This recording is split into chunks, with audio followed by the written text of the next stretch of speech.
the mighty have fallen. It is 49 weeks since the two most exciting teams in the AFL thrilled 76,000 at the MCG in the preliminary final of 1993. The Baby Bombers of Kevin Sheedy, the inexperienced Crows of Graham Corns. 7 goals ahead at half-time, 3 up at the last change, and all of South Australia was expecting the Crows to be booking a grand final appointment with Carlton. It wasn't to be. 94 has been a major disappointment to both teams. Injuries have constantly depleted Essendon. Form has deserted Adelaide. Today, honour is at stake.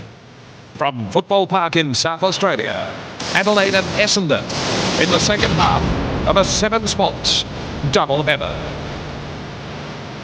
Yes, not only honour, Craig Willis. Thank you and good evening, everyone, and welcome to the second part of our double-header. Pride and a possible finals berth is at stake here at Football Park for this all-important clash between the Adelaide Crows and the reigning champions Essendon. If we have a look at the ladder, you can see just how many computations there are, and if you're aware of how many there are, then jolly good luck to you, because Richmond at the moment are clinging to 8th spot outside the 8, and this is where it's all happening. Melbourne and Essendon. The important thing is, if Essendon, even if they were to win both their remaining matches, including this one and next week's clash with Carlton, still does not guarantee them a spot in the final 8. But Collingwood and Richmond are the two sides looking down the barrel, currently 7th and 8th on the ladder. But really anything could happen, and this game will go some distance towards sorting out the final 8 for season 1994. So Kevin Sheedy, a lot on his shoulders. What does he think prior to this big game? Let's hear from him now as he speaks with our own Neil Curley. Kevin, all of a sudden the final 8 has been blown wide open, and Essendon, 2 games to go, in with a real chance. Well, I mean, we've got to perform well over here and win this game, and that keeps us in the melting pot a bit. Yeah, the door opened a little bit yesterday for us with the wins and losses the way they went. I had a look at you last week at the G, and I honestly thought your second half was as good as you've played for some time. Well, we had played well the last quarter against Collingwood, even though they've been well ahead of us, but we started to just hit a bit of form then, and we had a bye, we had a good rest. We brought the players up a bit fresher, and yeah, it was good to get over and win a game like that against Hawthorn, a really good side, Now, it's been Essendon's year has been sort of similar to the Crows. You've both been, I guess you have to say at this stage, disappointing. Yes. Crows more so than. Can you put a finger on it all? I think, well, we've had an enormous amount of changeover in the side. We really haven't been able to settle the side down and give it a bit of an opportunity to give the boys a great deal of confidence. Probably even lately, where we've had another added players coming in and out of the side. We've made probably 4 and 5 changes every week, nearly all year. Right now, there is a new game out there for some coach to unearth. Do you think? Risk taker. Yeah, a risk taker. Yeah. That's right. What do you think about it? Well, we're hunting for it. I wouldn't mind trying to find another one. I think that the coach that gets out there and tries a few things over the next few years are going to be pretty exciting. I think that what we've tried to do at Essendon is we've won a premiership, and it took us 8 years to have a crack at another one, really, to win another one. So with the injuries the way they've gone, we may as well get into the next opportunity, and we've blooded probably another 8 or 9 new kids on top of what we did last year. So to give them the experience first, then if you've got a bit of a different sort of game that you want to bring forward and put it on the plate, at least the kids have got an opportunity, because they've been out there in the big time. They've been out there in front of 40, 50, 70,000. So I'll be hunting for a bit of a different game. There's no doubt about that, because it's been one of the things that has kept me going and enjoying footy, is looking for that next opportunity, maybe to try something different. The next challenge. Another challenge. Yeah. I mean, after 350 games, you look for challenges all your time, and naturally we want to get the team up there and with a slight opportunity this year, but next year in mind, at least the club's in a very good position to go on with, because they're a very good young side coming on. Thanks, Kevin, for your time, and we really appreciate it. And cheer out to all the Bomber fans at home in Victoria. Good luck.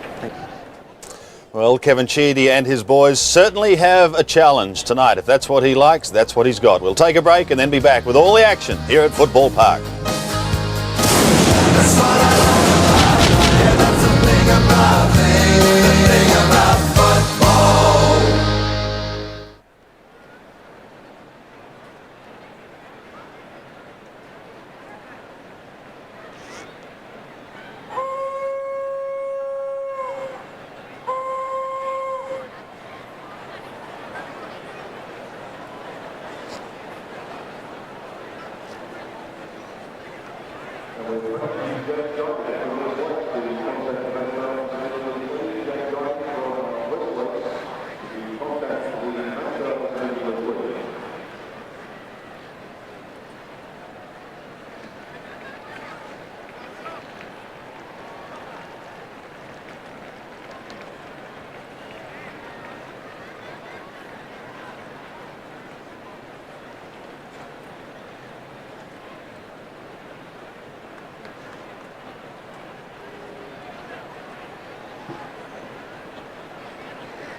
You could.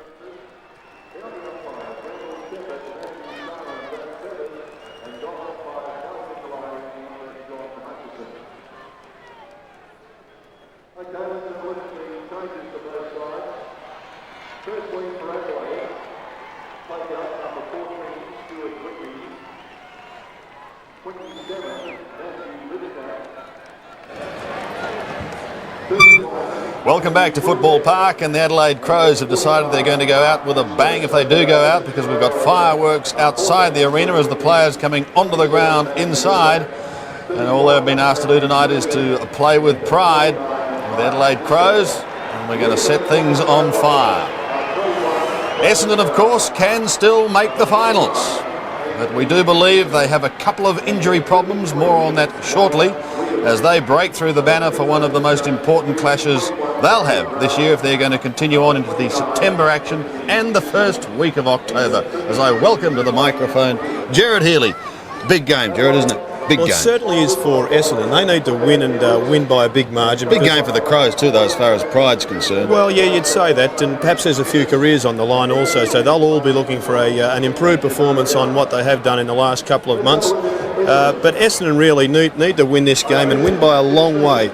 Mark Rashuda, I think, is almost their best player, and I'd like to really see him play in the middle, because that's where he has most effect with his long driving kicking. Sean Wren is one of the Brownlow favourites, and is a favourite of most people, the way he plays the game. And Brett Chalmers, of course, his chance tonight and his game tonight will probably be an important guide to his fortunes of next year. Essendon have had a shocker of a season. We look at Mark Rashuda, most exciting young Adelaide Crow. The Bombers shocking you with injuries, and I believe their course hasn't been helped today as well. Now, a couple of late changes from the selected side. Joe Masudi and Hardwick are both late exclusions, and in comes Glenn Kilpatrick and Chris Danaher. But Salmon is always a big Achilles heel for most South Australian sides. Darren Buick needs to kick some goals, and Dustin Fletcher on Modder will be a good battle. Well, we've got Neil Curley on the boundary line. We'll be meeting our boundary rider and chatting with him right after this break. The World Swimming Championships from Rome, only on 7 from September 3.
So the opposing captains, Paul Stone for Essendon and Chris McDermott for Adelaide, about to join umpires Chris McDermott, Trevor Garrett and John Russo in the centre square for the Cross Lake team.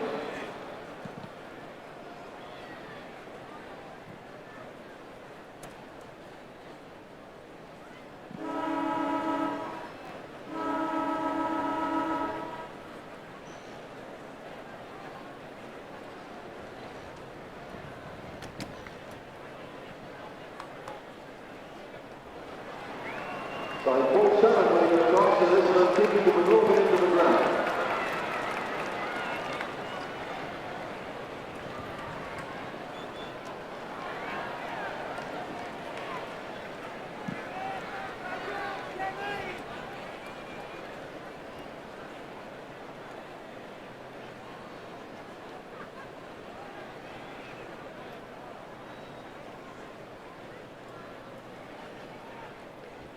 Rolling. Yeah, just reminded me on that. Wonderful evening here in Adelaide for this all-important round 23 clash. It's the final home and away match, or final home match for the Adelaide Crows. They're at Waverley next week. As I welcome our boundary rider Neil Curly Curls, they'd love to show something to the home crowd tonight. Certainly would, Sandy, and hi all your Essendon supporters over there that are watching. I'm looking forward to this game for two reasons. Adelaide playing for their pride, and of course Essendon with an undeniable chance to make the final 8. I'm looking forward to Rashudio matching up with whoever Sheedy puts in the centre. And Modra against the Bears last time showed a little bit of something that he showed last year. So this should be one hell of a footy match. The Essendon boys were really pumped up in the room before the game, and I think we're going to see a lot of hard stuff early. Curls, you're at 6s and 7s as to who to pick. Who are you going for? I'm picking the Crows on a wing and a prayer. But I watched Essendon last week. They worked very, very hard, and they were very, very disciplined. Thank you, Neil Curley. We'll keep in touch with him on the boundary line, and we welcome Dennis Cometti too to our telecast. Welcome, Dennis. Hello, Sandy. He's on the wing too. In perfect position. A cool night. Amazing when you think of the preliminary final last season. We've touched on that. And the night grand final, and here we are. Essendon perhaps, Adelaide no chance. Sean Wren, what a wonderful year he's had. Rashudo McDermott and Pesh in the middle, other than Wren. Grenvold, Buick, O'Donnell and Somerville. So here we go. The Bombers must win to keep their finals hopes alive. And they last from the middle. No one able to get an effective clearing kick. Pryor tries to punch it wide. Ball is held up and will have a bounce. Essendon using a 4-man forward line, leaving Nigel Smart by himself, and the runner's just gone out to him, perhaps to give him some instructions as to where to go. The Crows mightn't have been winning as much as they would have liked, but their fans have stuck with them. Just about a full house here at Football Park again tonight. Forecast of rain maybe later, but it looks all right at the moment. Got a current temperature of 14 degrees and a very light breeze burrowing from right to left as O'Donnell forced to contest there. Here's an opportunity now for the Crows to get clear. That was through Pesh, but straight to Wanganeen. He's on half back, Gavin Wanganeen. Wide to the right half forward flank. McDermott at the back should tidy up. The skipper does it well. They're out of trouble. Back to Pesh on centre wing.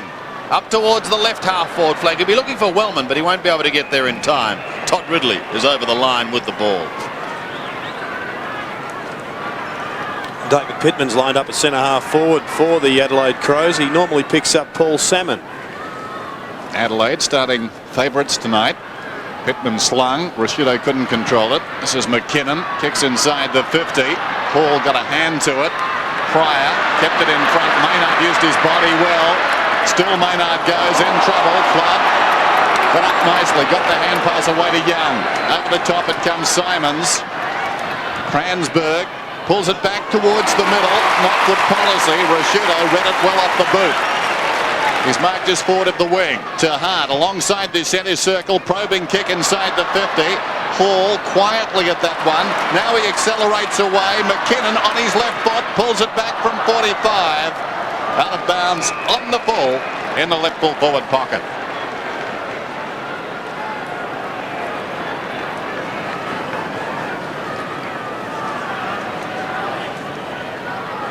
Sean Tasker on Scott Cummings up in the Essendon forward line, and Jamison's picking up Alessio, so a bit of a mismatch in height there.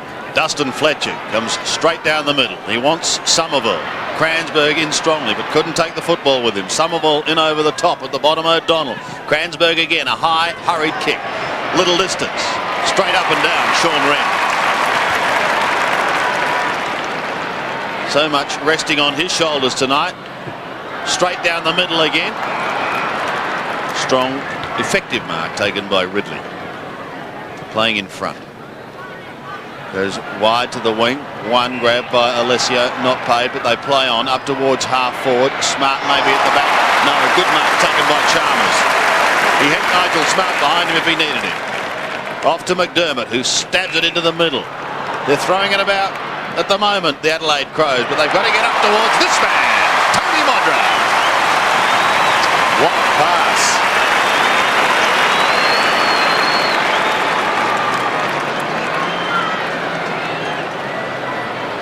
Yes, one of the skills of our game displayed beautifully there. Well, he's got a brand new manager, we hear. What effect will it have on him and his game? That's away to the left.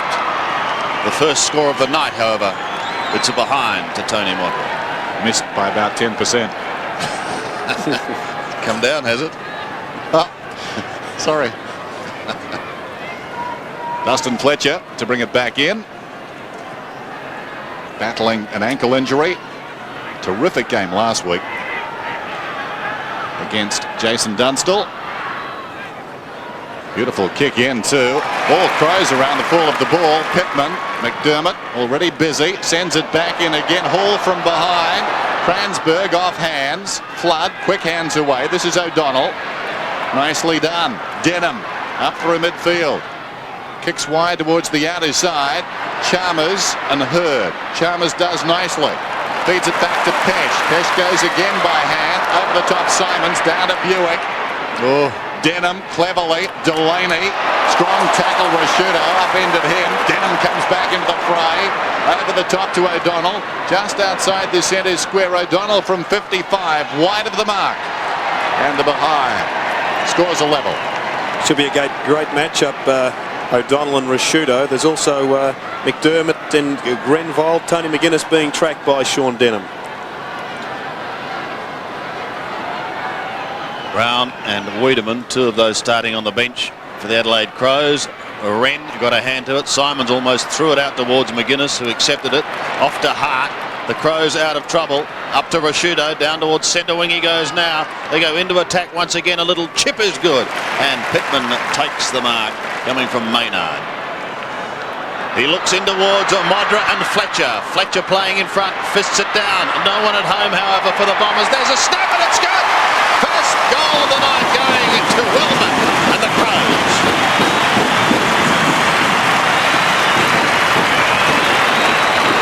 Yes, and a great snap it was. A young player, probably been Adelaide's best first-year player, and Pittman already making his presence felt at centre half forward. He's a bit of a pinch hitter in those key positions because perhaps his best position is at in the ruck. But the Adelaide Crow people believe he's a fantastic prospect and he's showing he can play at both ends of the ground. Wellman.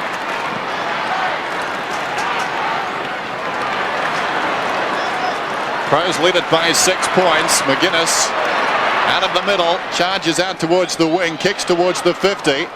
Knocked forward by Ridley. Wanganeen sockers it forward. Well done by Hall. Ridley comes again. The ball's out of bounds on the outer side. So a throw in about 60 metres from Adelaide's attacking goal. Just over 15 minutes remaining in this opening term. Must-win game for Essendon. Pittman over the top, gets it down to Pesh. Pesh kicks into Denham. It ricochets back towards the line. Denham can't keep it in. And the boundary throw in once more. Again, a very big crowd. When last they met, Adelaide, paced by Tony Modra's 6 goals there. Big winners. O'Donnell, clean possession from behind, flicks it out in front, taken by Denham. Smothered across the line by Hart. Sean Denham enjoying a good season. Yet another throw in. Pittman from behind, hooks it wide of the pack, taken by Hart, only as far as O'Donnell. Well played, quickly on the boot. Simons in trouble. Well done by Ridley. Danaher got through and just as well. McDermott put his body in. McKinnon, who's been busy. Lee has to wait. Danaher couldn't control it. Pesh nudged it out towards McGuinness. Powell's got problems on the other side. Where the heck is it, he's saying? Close to the line. Powell eventually breaks away. Kicks down towards half forward. Young goes back with courage. Knocked it away from Wellman. Close to the line. It's out of bounds. Just the sort of tight opening we'd expect here at Football Park. Sean Wellman, the only goal kicker to date in the opening 7 minutes. Alessio, Buick couldn't take it, neither Maynard. Pesh has been busy. Here's Rashudo, handled it like a hot potato. Pryor in trouble, but gets the hand pass away towards Ridley, off to O'Donnell. Look at them move it around. Here's an opportunity now for Danaher. Flicks it high, up towards the middle, taken by Buick. Darren Buicks are away, and the Bombers are up towards Scott Cummings. Beaten away by Sean Tasker, coming up for only his 5th game of the season with the Crows. And a throw-in. He's one of those players I referred to, Sean Tasker. He's got a great build for a footballer, but just hasn't grabbed his opportunities when they've arisen. And he needs a solid performance tonight. Wren and Somerville. Wren from behind wins it down to McGuinness, who pumps it back towards centre wing again. No one at home. Kransberg takes the mark unopposed.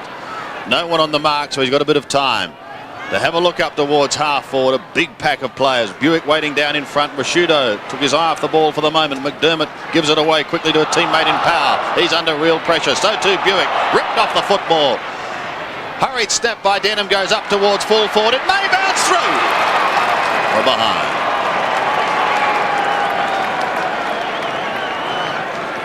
Two points on the board to the Bombers. They trail by 5. Sean Tasker to the outer side. Wren got hands to it, couldn't hang on. Smart, nicely done. Maynard, McGuinness. getting free at the present time, bounces around the outer side, intent on drawing somebody, and does eventually. Pops it over to Wellman. McKinnon running off half back and looking very good in the process. He pulls it back towards the middle. Danaher got his right hand to it, knocked on by Hall. Fletcher's in the road. Across to Flood now. Flood swings it wide. Opportunity for the Bombers on the grandstand side. This is Pryor. Comes to the wing and Buick. Now watch him take it and go. Nobody near him. Darren Buick's away. Running down towards left half forward. Centering kick. Cummings. Great kick. What a beauty. Cummings about 40 metres from goal. Well, classic example there of modern day football. You make the mistake on one side of the ground on the fast break, so often punished on the other.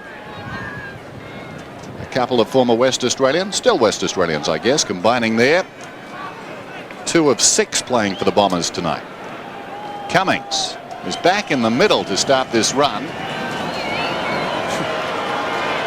He's been a good pickup this season. Cummings directly in front, normally a very good kick, and this is a beauty. Thumper, goal.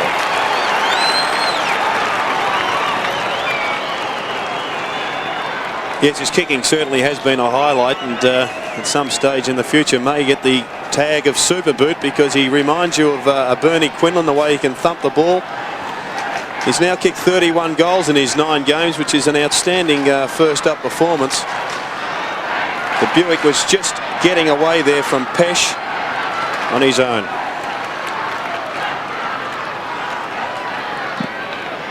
The Bombers by a point here at Football Park. Out of the middle, McGuinness unable to take it. Denham tries to flick it on down towards half forward.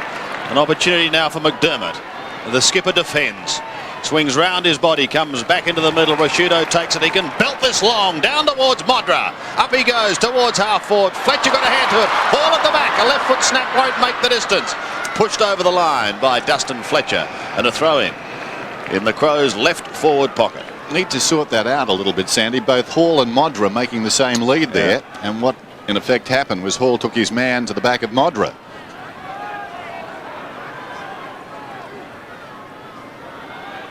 Alessio, Pittman and Simons plucks it out of the air. No pressure on him to take a kick back towards the half back line. But to who? Picked up by Hart. He heads for home. Oh, 1 behind. In fact, Simons is playing on Hart, so a poor kick going to his exact man, which makes it even doubly poor. Fletcher taking some time, goes in short now to Pryor. He's got the ball just up from the back pocket. 3rd man taken in the 1992 draft from East Perth. Kicks it high towards the wing. Big leap from Ridley. It falls behind. Unkind bounce for Cransberg. A chance there for Maynard. Eventually it spills to McDermott. Now Powell's got it. Powell's kick not particularly good. It bounces down towards full forward. Modra had it taken away by Simons. Well played, Simons. Got by Pesh. Pops it out wide to Young. Now he can run. Young around the outer side. Looks back towards the middle. Good chase there. Socket forward by Buick. Pittman, the man who did the chasing, goes again. Lee knocks it towards Hart. Hart close to the line, and it's out of bounds. Well, the big man showed great heart there and surprising pace. He chased hard and eventually was involved. Thrown in. Somerville reaching over the top. Hart left it behind. Rashudo's in there. Slaps it out to the voice of McDermott. Socket off the ground by O'Donnell. Down towards half forward. Grenville worked out of it. Hurd's got it now. Could have dropped the ball. Interesting hand pass too from Grenville. And it's going to be a free kick after all of that to Essendon. I think they're very lucky, Sandy. David Grenville will take it. Not a good kick. O'Donnell helps him out. Off to Denham. A little chip is good to Pryor. He goes on with the job. He'll have a shot at goal. From 40 metres out. He's kicked it.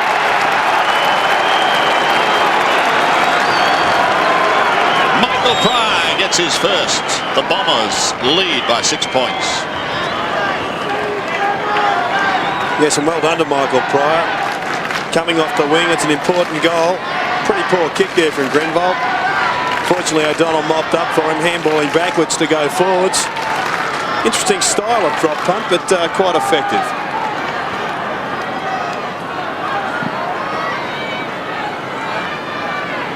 6 points the margin here in Adelaide as McGuinness tries to rip it out of the middle, but he can't. He gets claim. It spills free. O'Donnell works hard to get it out to Buick. The Bombers go forward again over the top to Wanganeen. 50 metres out from goal. It's vacant there. Oh, it was touched right on the line.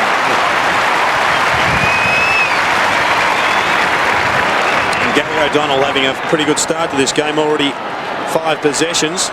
And Mark Rashudo keeping him quiet. Tasker drives it in towards the outer side. Renkamp in front. Good grab. Great work by Jamison getting back to touch that last one. Low kick from Wren. Bounces to Rashudo.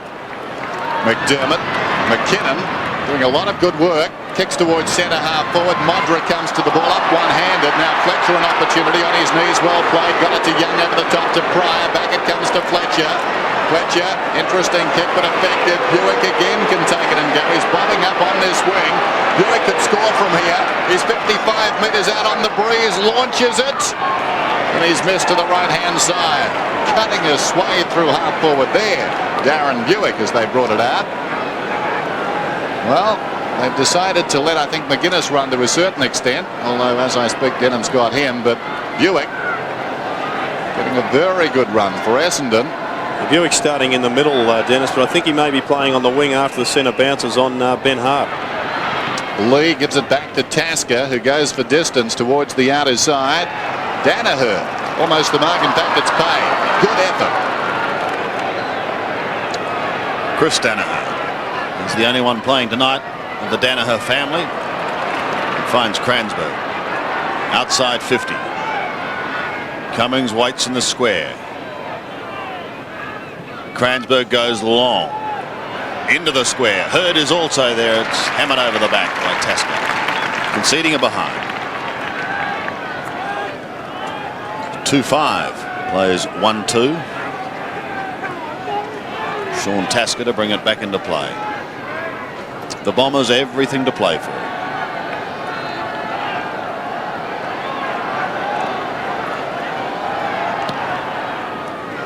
Tasker down the middle again. And good mark. Taken by Martin McKinnon. He's done well. Goes up over centre wing. Fisted clear towards McGuinness, who somehow got out of jail. Is forced onto the right foot. In towards half forward, but Alessio drops across that defensive region and takes the mark. Caught flat unawares. And Alessio has to go in and help out again. Not out of it yet. Call to play on. Tony Hall's going to have a shot. He may make him pay. But only a behind.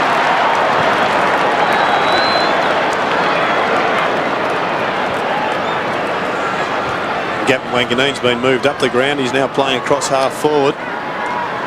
Brian Wood now speaking to him. He may have a different role. Kick into the outer side. Waiting behind it's McDermott. Off one step. Finds Powell. No, Powell dropped it. Still a chance. McGuinness deep in the pocket. That is a magnificent shot. Marvellous goal.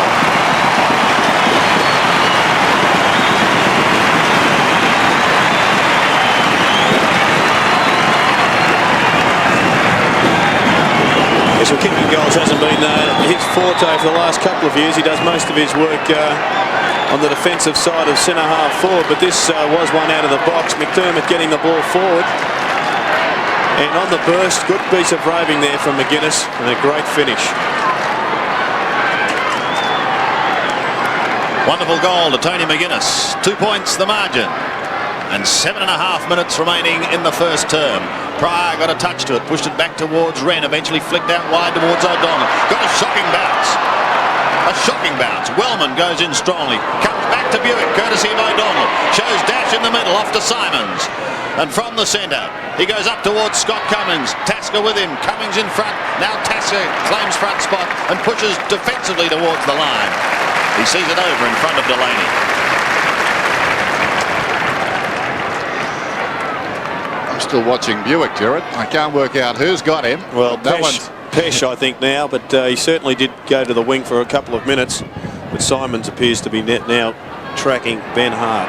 Denham almost threw that out to Buick, who caught one and didn't like what he caught. Kevin Chudy's moves aren't just a nightmare for the opposition coaches. They're sometimes a little bit difficult to follow from the box. Well, no one's taking responsibility. Pesh was about 20 metres away, but I'm not sure just wasn't passing him.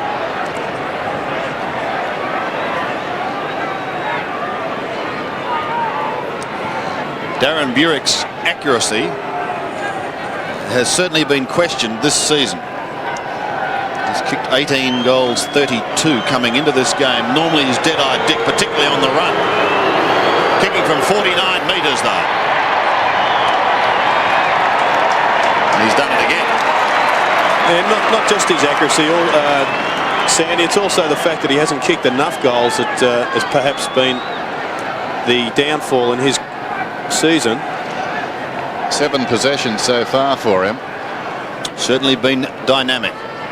Tasker's kick finds Wren.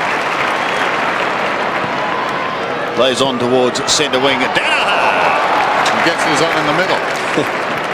Pryor. And he uses it. Off to O'Donnell. Buick's lurking again. Goes over his head. He was there ready and waiting. Chalmers, look out. Gets clear, gets the hand pass across to Lee. He's going nowhere fast, trying to draw the player. Thought about Pesh, now goes even longer, but it's not a good option. And taken over the line by Barry Young for a throw-in on centre wing. It was a non-option in the finish, just kicking to the boundary line. He didn't have much on up forward, but I thought he could have drawn the player for the handball. Thrown in. Alessio propped in front, knocked out of there by Pryor. Here's Buick. Well, someone has got to pick him up. Here's Kransberg in the middle. Buick is running on down the ground. It's definitely Pesh, Dennis. Well, Kransberg kicks inside the 50. Cummings. Oh, gutsy mark coming back in front. Terrific effort by Sean Wren. One of the superstars of the competition. As much courage as any other player going around. McGuinness drives it towards the outer side. Knocked away from Hart by Simons. And it will be thrown in.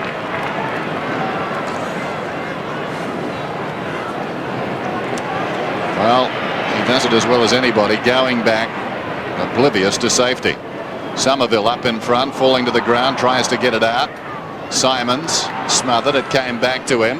Eventually Hart skirts around the pack, goes down towards half forward. Wellman in front, over the top Young, neither touched it. Comes back to Wellman, kept his balance, kicks from about 75 metres out, pulled it back towards the middle. It's going to be a free kick, it's going to Tony Hall. Carried under the ball by Flood. But the problem for Essendon at the moment is the height of Sean Wellman. He's just a little bit too tall for Young, and he was the one that won the football well for them and got it into this area where Tony Hall drew the free kick. Important kick, this one. Crows down by 3 points. This to regain the lead. It's good.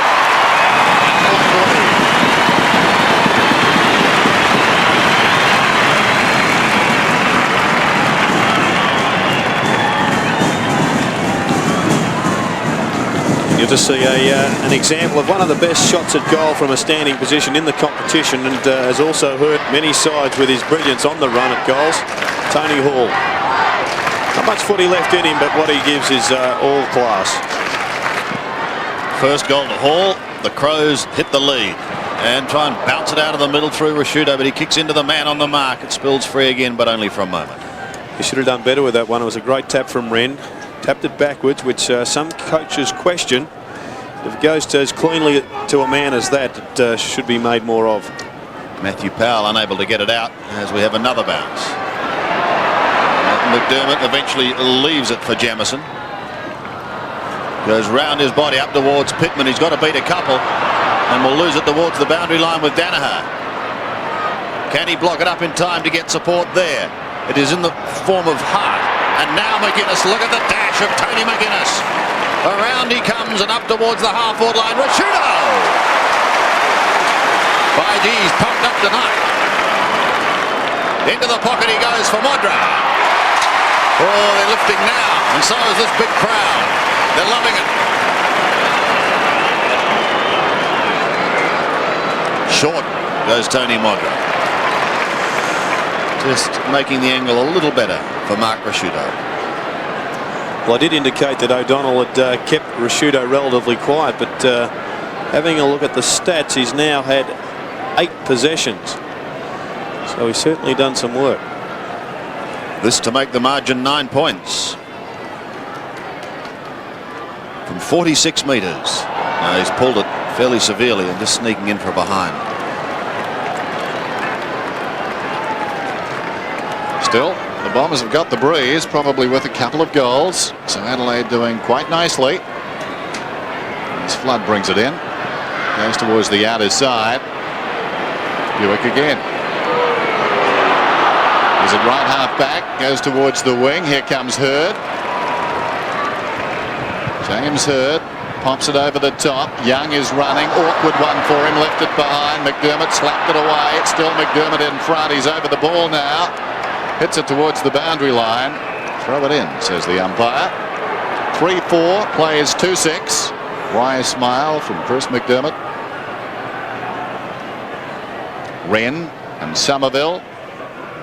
Somerville did best. This is Grenvold out of the congestion inside the 50. Ridley kept his eyes on the football and will kick from about 35 metres out. So Ridley started the game at centre half back, but since has shifted forward and took a pretty good mark in the finish. Ridley kicks and kicks truly. Bombers are back in front. Well, the way the coaches are playing through midfield, you'd expect it to be a pretty high-scoring game because other than Denham and McGuinness, who appear to be, well, Denham certainly is trying to keep close to McGuinness. Both sides are playing quite wide of each other. Pesh himself has had 7 possessions, so he's going some way to equalising the performance of Darren Buick. The Bombers by 2 points with just over a couple of minutes remaining. Somerville up high and plucks it out of the air, but it's going to be Hart who takes it out of the middle. A high left foot floater up towards half forward. Alessio to affect the spoil, and it's good enough. They've got the players at the drop of the ball to clear. O'Donnell goes wide towards the wing and finds Kransberg. Away he goes. Kransberg bouncing his way down centre wing. Up towards full forward. In the pocket and a one grab mark, and a good one too. Taken in that left forward pocket region by Scott Cummings, who coming into this game had 30 goals and 14 behinds. He's already kicked 1 goal tonight, and this to make the margin 8 points.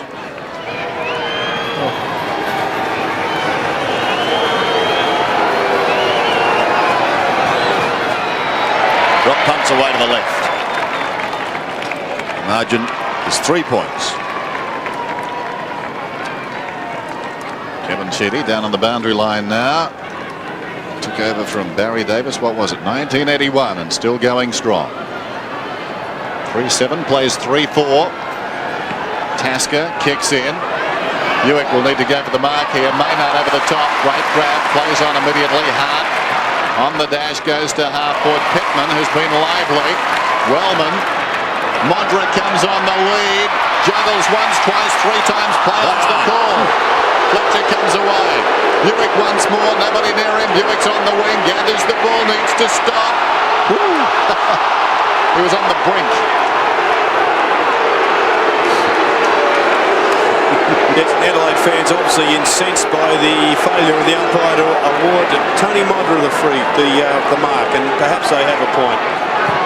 Thinking too, perhaps Buick played on his 10th possession inside the 50.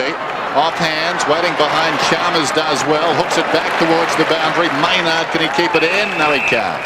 The boundary thrower. Does he control this? I don't think so. Wren gets it down. If you're Western Australian. Does that make me a good judge or a bad judge? It makes you obviously this is where we had the worm burner and the daisy cutter, as I recall, Sandy. Terminology is a marvellous thing. 26 seconds to go in the opening term. It falls behind the pack, taken by Grenvold, slung. Delaney's got problems. Breaking away Rashuda, who's been very good. A high one towards the wing. In front, Young knocks it down. Pryor's got it, in trouble. Taken by O'Donnell. Too high is the call. And Pryor will get the free kick on the wing, but time the enemy of the Bombers now. Clock frozen on 7 seconds. Pryor, they need a mark here if they're going to get a goal. Cummings comes at the ball, it falls behind Wanganeen, they need a quick kick. Oh well, he wasn't to know. Kransberg boots it down there. Now the umpire indicating the siren sounded before the point was kicked? I think so. So it's quarter time at Football Park. Bit of everything here. Essendon lead by 3 points. 3-7 plays 3-4. Who'll take Charlie home this year? The Brownlow medal count, exclusive to 7 Sport, coming soon. Shirley Von Stanky Bell from Mount Gambier and Peter Snow from 74 Park to the Master Office, please. Please the request of the owner of a Ford TX5, registration number VKN053 to the Master Office. Thank you.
Thrilling first quarter here at Football Park with the Bombers leading by 3 points. 3-7-25.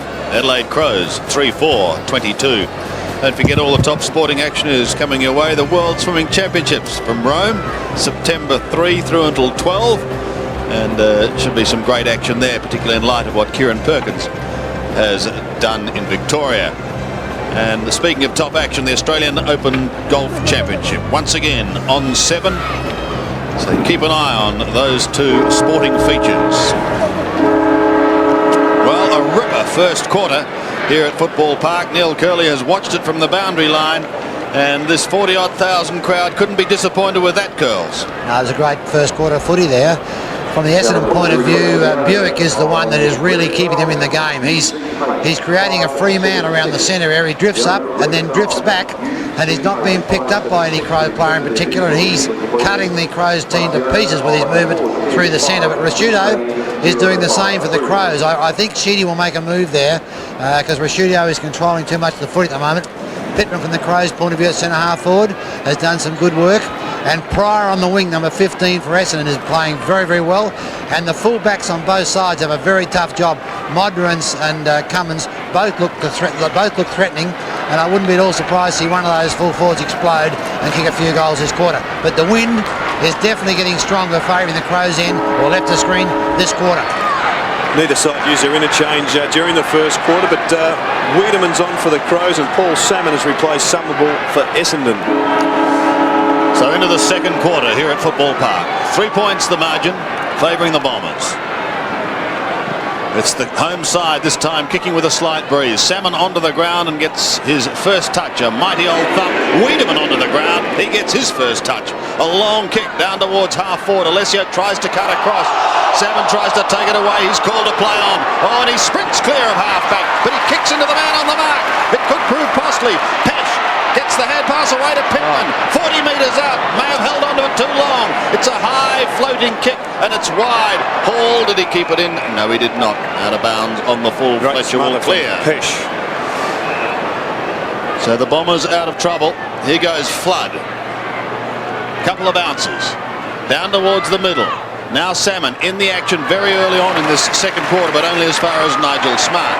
Yes, and Wiedemann has replaced Chris McDermott, who has a cut head, and he's up the race getting some stitches. Wren, look out. To half forward, but only as far as Salmon. Well, he's been cooling his heels, but he's warming up very smartly. This man's been hot right from the outset. Darren Buick. 3 bounces, and he's down to the middle again, up towards half forward, but Tasker in front of Cummings, and Cummings coming over the top interferes with him. Sean Tasker to take the free kick. Bombers by 3 points. Tasker from half back goes long down towards half forward. They come from all directions. Young the leaper got hands to it. Buick again. This is Pryor. Goes in short. Hurt shows some courage. He needed to. And he's getting a free kick. Well, I'm not sure there was one there, but he's had a lot of guts to go back. This is Buick again. Down towards half forward. Big leap from Ridley. Knocked away by Jamison. Taken by Kransberg. Kicks inside the 50. And Smart goes back. Martin Simons has been shifted to full forward for Essendon. Across the ground goes the kick. Rashudo controlled it well. McKinnon. He's on his Simons. dash. Away he comes. Goes down towards half forward. Probably should have used Powell. And as a result, the kick goes to Essendon. And this is Fletcher. Fletcher short. Denham. Pops it out wide. Kransberg on the wing. Playing only his 3rd game of the season. Towards half forward and Hurd. He was pushed in the back surely. No free kick. Both hands were there. Hurd slaps it. Hart comes to it. Across the line, I thought. Well, Hart still goes. The boundary umpire right there with his pinkies on. Back towards the wing. Over the top. Pittman. Good grab. Well, he needs to make amends for his poor performance earlier in the quarter. Pittman. Back on the 50. Wanganeen. Goes in short. Whoa, they'll have to go here. Kransberg and Young not expecting that one. Wellman comes away. Golden opportunity for the Crows to Powell. And Powell pulls it back and he's missed. At all the time in the world. Well, I thought he could have just given the handball over to Tony Hall, who was running directly at goal. Once again, Wellman's height just proving a little bit too much for Barry Young. 2 points the margin as Flood prepares to bring it back into play. Paul Salmon has the height. Hart comes over the top. Bombers, however, have the numbers. Buick is going to be exhausted by half-time. He kicks towards Danaher. With him is Wiedemann. Danaher does well. Back to Buick again. And he pumps it through half-back. Runs up towards centre wing. Floating kick finds Delaney. Could go over the top to Kransberg. Goes the other way to James Hurd. Little chip in towards half-forward. Simons not free kicked. Gee. Play on is the call and Tasker will run it out. Healy can't believe it. Can you, Jared? Not at all. Wellman on centre wing. He was tackled in mid-air. Wellman. Forced onto the left foot. Hall acrobatic. 55 out. Big challenge for David Flood to keep Tony Hall quiet.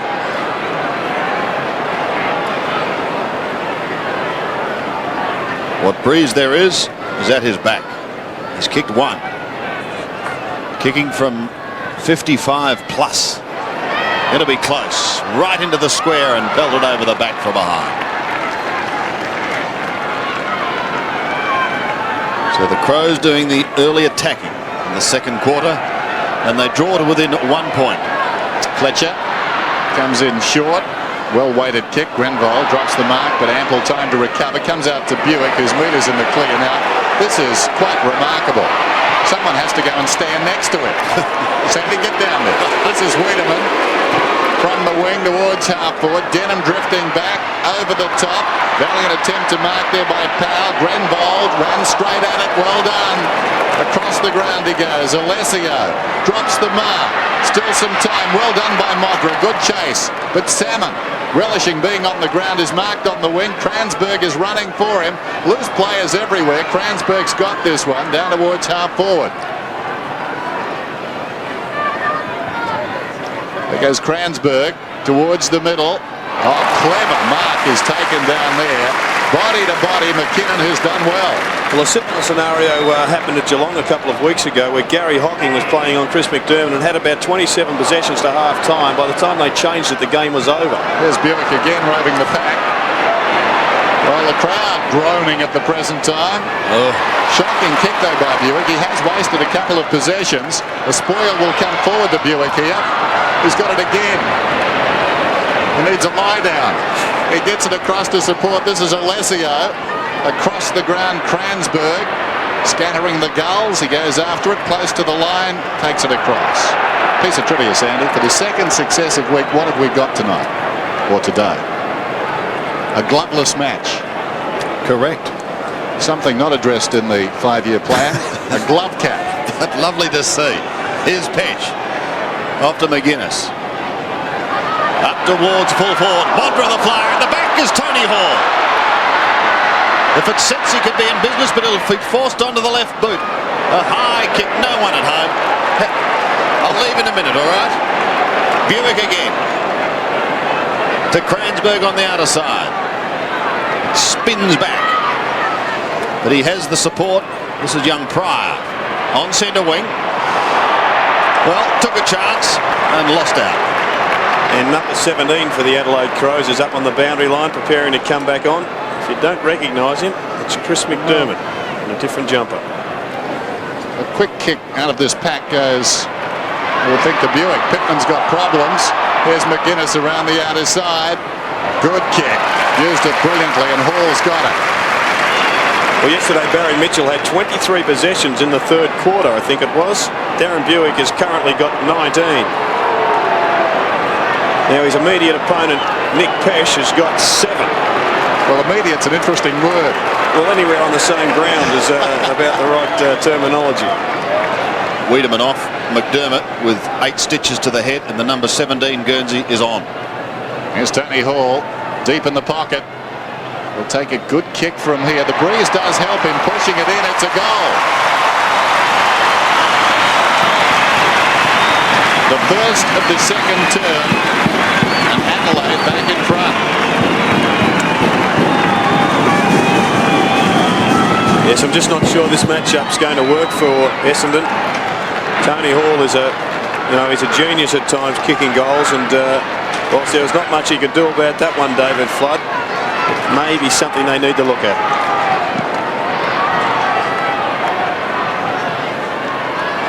Five points the margin.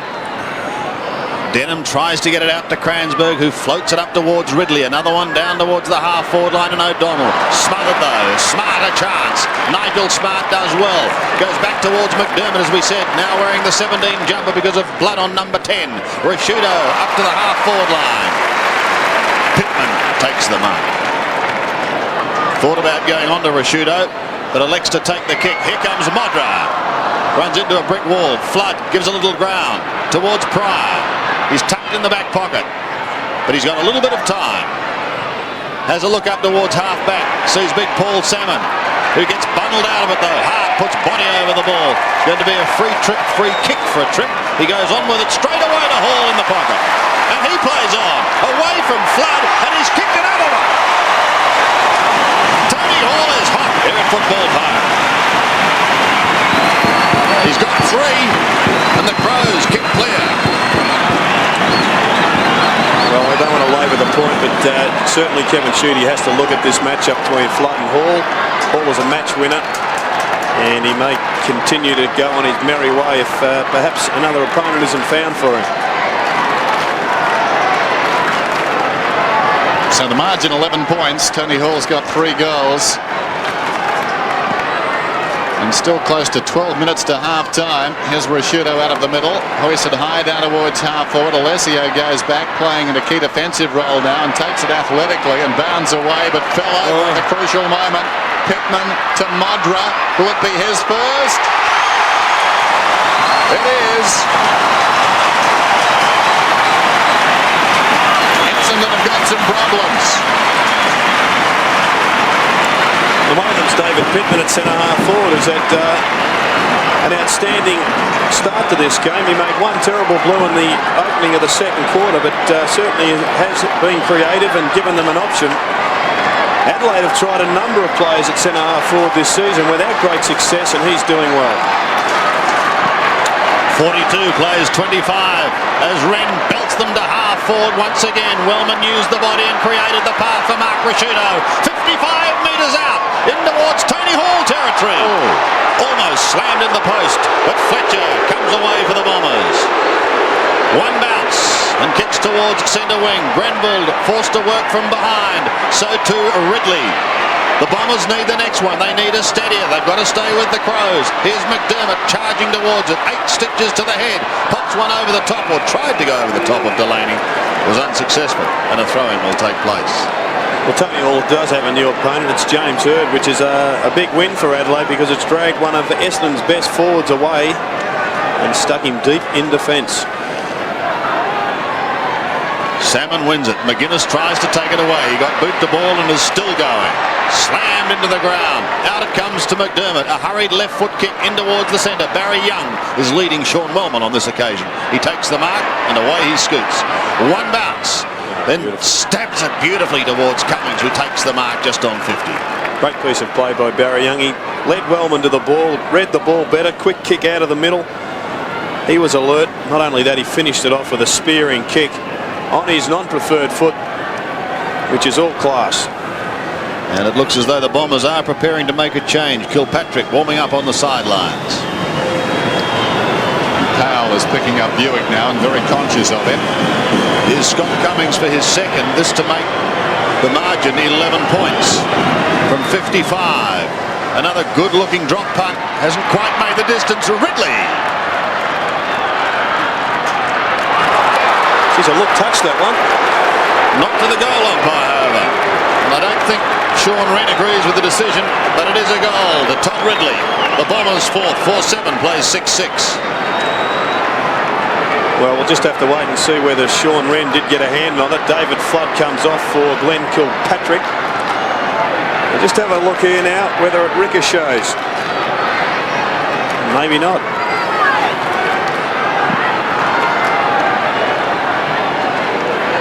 $11 points. Adelaide in front. Jamieson got it from Wren. McDermott swings it out wide. Young and Wellman. It pitches behind them. Fletcher, again Fletcher, heads for the boundary line. Pryor's in front, content to watch it go across. Centre breaks. 8 to Adelaide, 4 to Essendon. There's Pryor. Pittman and Alessio. Pittman's been good. Directs it down towards Maynard, who's wrestled to the ground. And a bounce. Well, the good thing about having David Pittman across centre forward is that it releases Sean Wren to lurk across half back. Pittman's preferred position would be the ruck. It gives him a sure dominance there. Perhaps not against Essendon with Alessio so mobile. Kransberg, who's been very good, takes a clever mark. Denham on the overlap. Goes down towards half forward. In front, Smart. Wanganeen came back hard, but Smart's mark stands. Haven't seen a lot of him so far.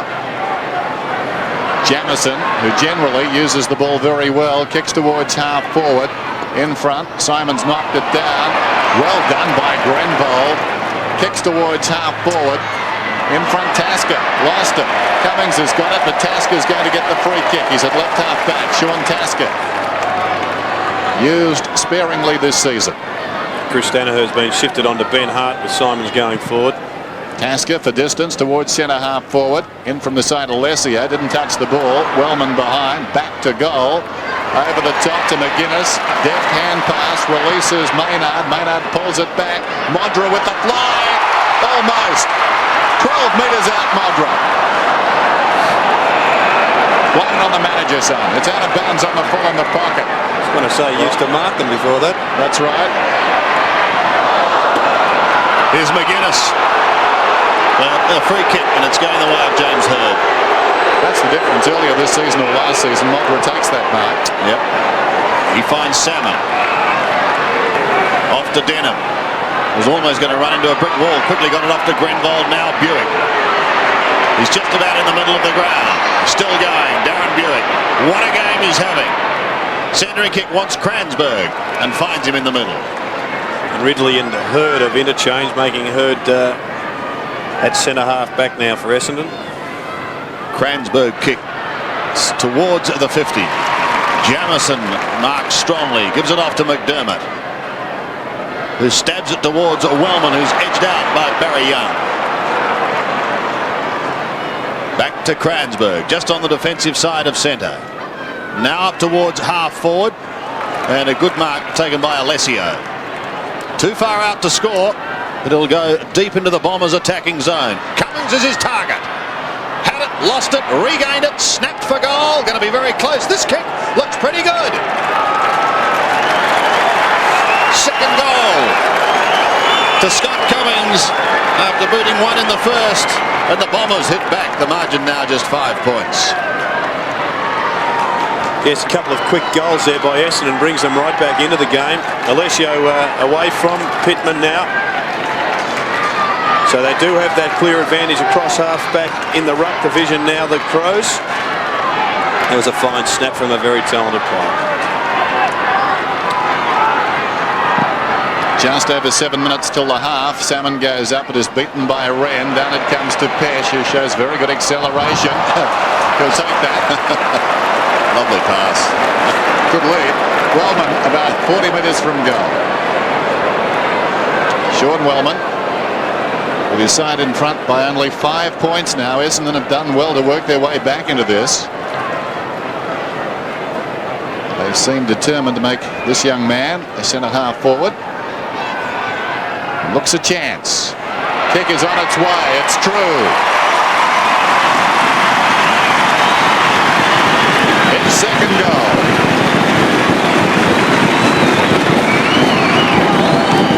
Yes, so the half-forward line has been a big worry for the Crows this season.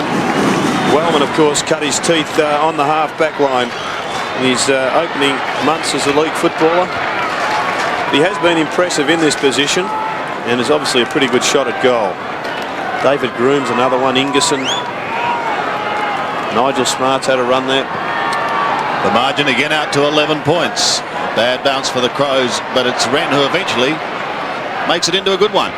Down to half forward. Hird under real pressure. Oh, loses it to Pittman. Danger here for Rashudo. Gets clear. He can't. Barry Young's got him. Buick down towards the half-back line.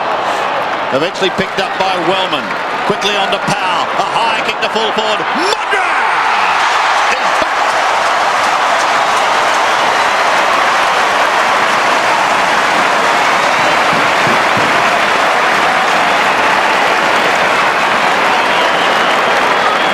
The Adelaide excitement machine starting to crank up now. Ball almost slipped through his hands, but just got hold of it. 15 metres out. He goes. Crows are delirious. 2 goals to the man they call Gondra. And obviously the Bombers would be a little bit worried about the situation at the moment with a lot of the Adelaide stars starting to get into the game. Rashudo and Modra is also starting to fire, looking good. He's very difficult to beat when he gets the sit. And Dustin Fletcher doing the right thing, taking the front spot, was left stranded with somebody perched on his shoulders. Yes, tailor-made for the big fly there, and Modra obliging. Up goes Salmon, who started the term so well. Thumps it out wide. You get the feeling the Bombers are straining now to stay in touch. McGuinness Sockers down towards half forward. Here's Pryor going back. The Bombers needing the next goal. On the outer side, O'Donnell taking plenty of time. Some indecision. Goes back to Pryor now. In a confined area, they did very well. This is Delaney running down towards half forward. Pops it up. Cummings waiting behind Tasker. Tasker, great grab in front.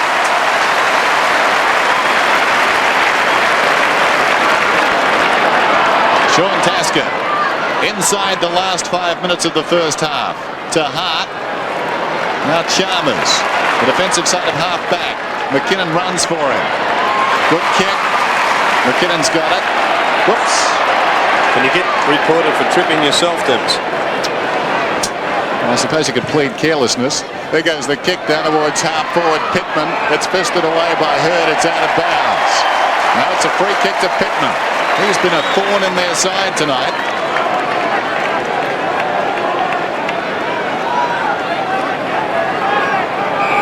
Over the shoulder, says the umpire. Not too much in that. Pittman gives it away. Wanganeen. That should have marked it. Fletcher kept it in. Still he goes to Hurd. Well played. Hurd comes away from half-back. Takes them on. That's ambitious. Now he's got some problems. Back to Denham.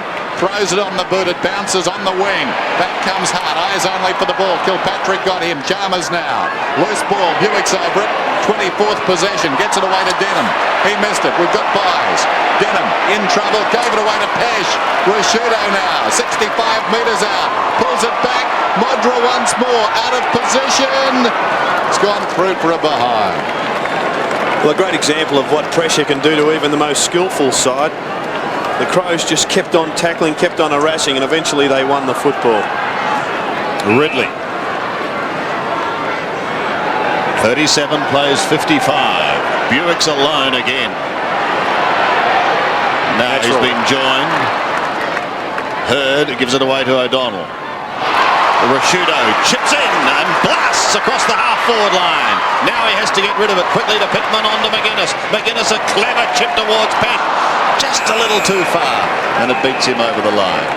Yes, you were thinking of the old Gilbert O'Sullivan classic, were you not? I was. Which? Alone again. Naturally. Oh. 3.5 minutes remaining. Wren came storming over the top. Couldn't take it away. Look at him go though. Sean Wren does it beautifully to Wellman, but there's been a whistle. It'll come back. And out of that mass of tangled players, Paul Salmon will pick himself up and stand on the mark. And most irate Paul Salmon. I'd like to see that one on a replay. Tony McGuinness. And here it is. Sean Wren. Well, we might have another look at that. He's going to take the kick. This for the biggest lead in the game. Tony McGuinness goals.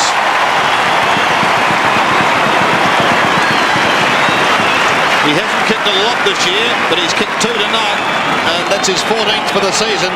9-7, plays 5-7. Well, I thought it was a little bit questionable. I thought he tried to get rid of it. Didn't come out all that well, but anyway, it's on the scoreboard.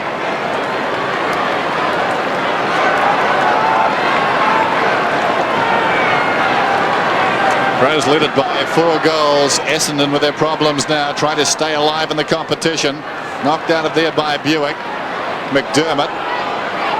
He's going to get a free kick. Will advantage be paid? No play-on's the call. Powell sinks the boot into it. Down towards half forward it goes. O'Donnell's got it. Play had stopped back in midfield. O'Donnell goes across the ground, finds Pryor. Played pretty well, and so's Kransberg. At the present time, too few trying to do too much. He comes back to the middle. Here's Young. 9-7, 5-7. 2.5 minutes till half-time. Young, not a good kick. And McKinnon, who's been very resolute in defence, comes up again. His 11th possession, lays it off to Smart, who likes a run. He's on the wing. He kicks inside the 50. Salmon's in front. Couldn't complete the mark. Fletcher gets back. They've got the numbers. He pulls it back to the middle. Taken by Young. Hits the ground running. Young to midfield. Alessio, good strong hands on the mark. It's across the ground. Look out. Kilpatrick. Simons, too much carry. Here's Buick waiting behind with acceleration. Windell, Has to be a free kick. Had to be. Back comes Buick, collides with Powell. Ball still in there, socket off the ground by Powell. Up towards centre wing. Little bit of feeling there on that half-back line as McDermott has it on centre wing. Will struggle to keep it in play, but he's still going. Claimed by Flood. Play on now. This is McKinnon. A high kick in towards full forward. Fletcher is there with a big fist straight up in the air. Waiting down is Modra. In trouble. Twists, turns, gets caught. Taken high. No doubt about that. The tackle was over the shoulder. But at the other end, there's a matchup between Wanganeen and Nigel Smart. Wanganeen's only had 5 possessions today and perhaps would be better served up the ground in the middle, perhaps. But no question about that decision. Doesn't matter where they occur. If they're there, you've got to pay them.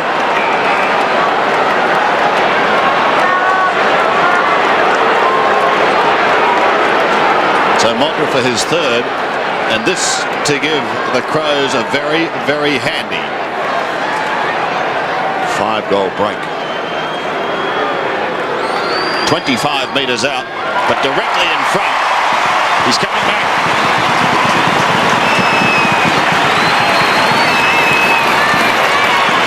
Three all in this term. Well, he has had an up-and-down season, Tony Modra. Been in the news almost from the time he kicked 13 goals against Carlton in round 1, and even before that. Hasn't been his best season, but he's still probably going to finish this year with close on 80 goals, particularly if he continues tonight in the same fashion as which he started. So the margin 30 points. Adelaide pulling away. Alessio gets it down and goes again. Tries to shovel it out. It ricochets back towards Denham. Inside the last minute of the first half. And a baller. Good term this for the Crows.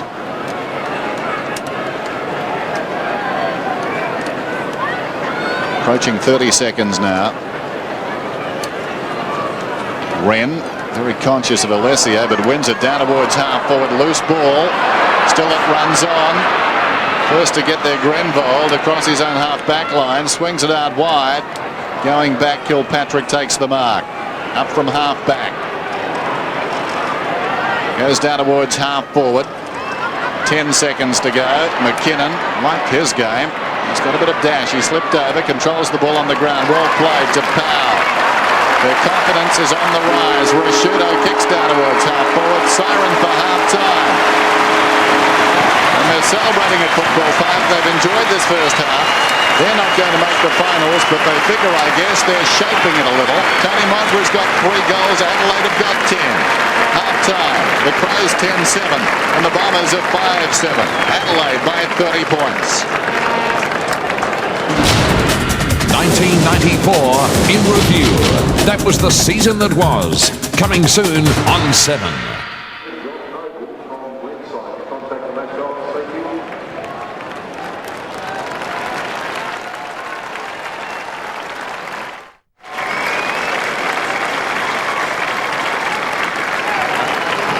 We need a torch because we're in strike. Alone again, Gilbert. Well done. Couldn't have been timed better.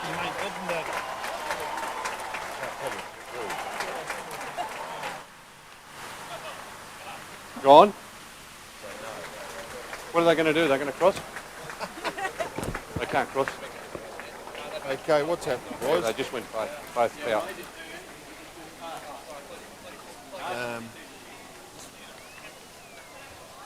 Who can hear us? Anyone? I can hear you, Sandy. Is that our Ernest? Yeah, and the lights have just gone out. We're in big strife here, Sandy. Really? Oh, yeah. As if on... Oh, here we go, we're right. You still at the Gabba? Yeah. It's a Burnie, is it? Yep. Bloody hell, what's the time there? Bloody late.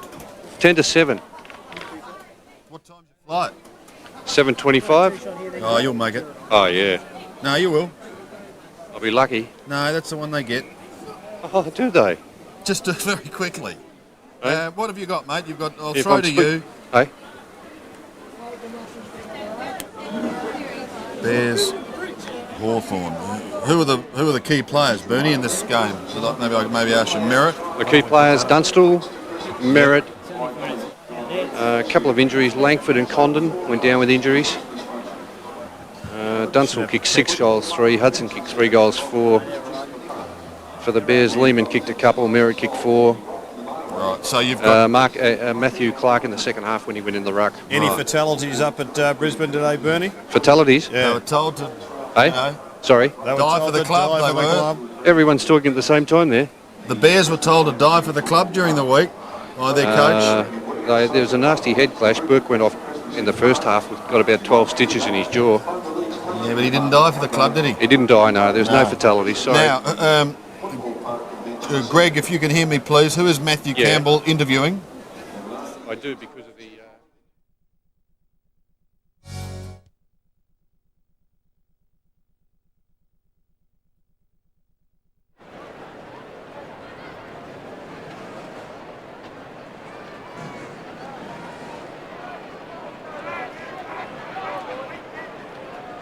Right, chicken, we're on go.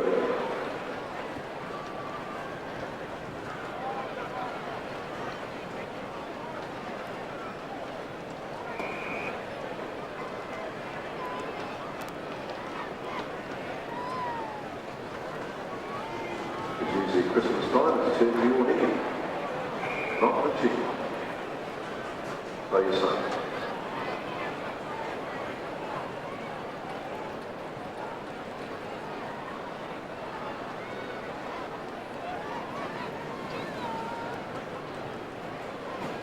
Okay, for those who keep going, let's just have a check of them. So for up to half time for Adelaide.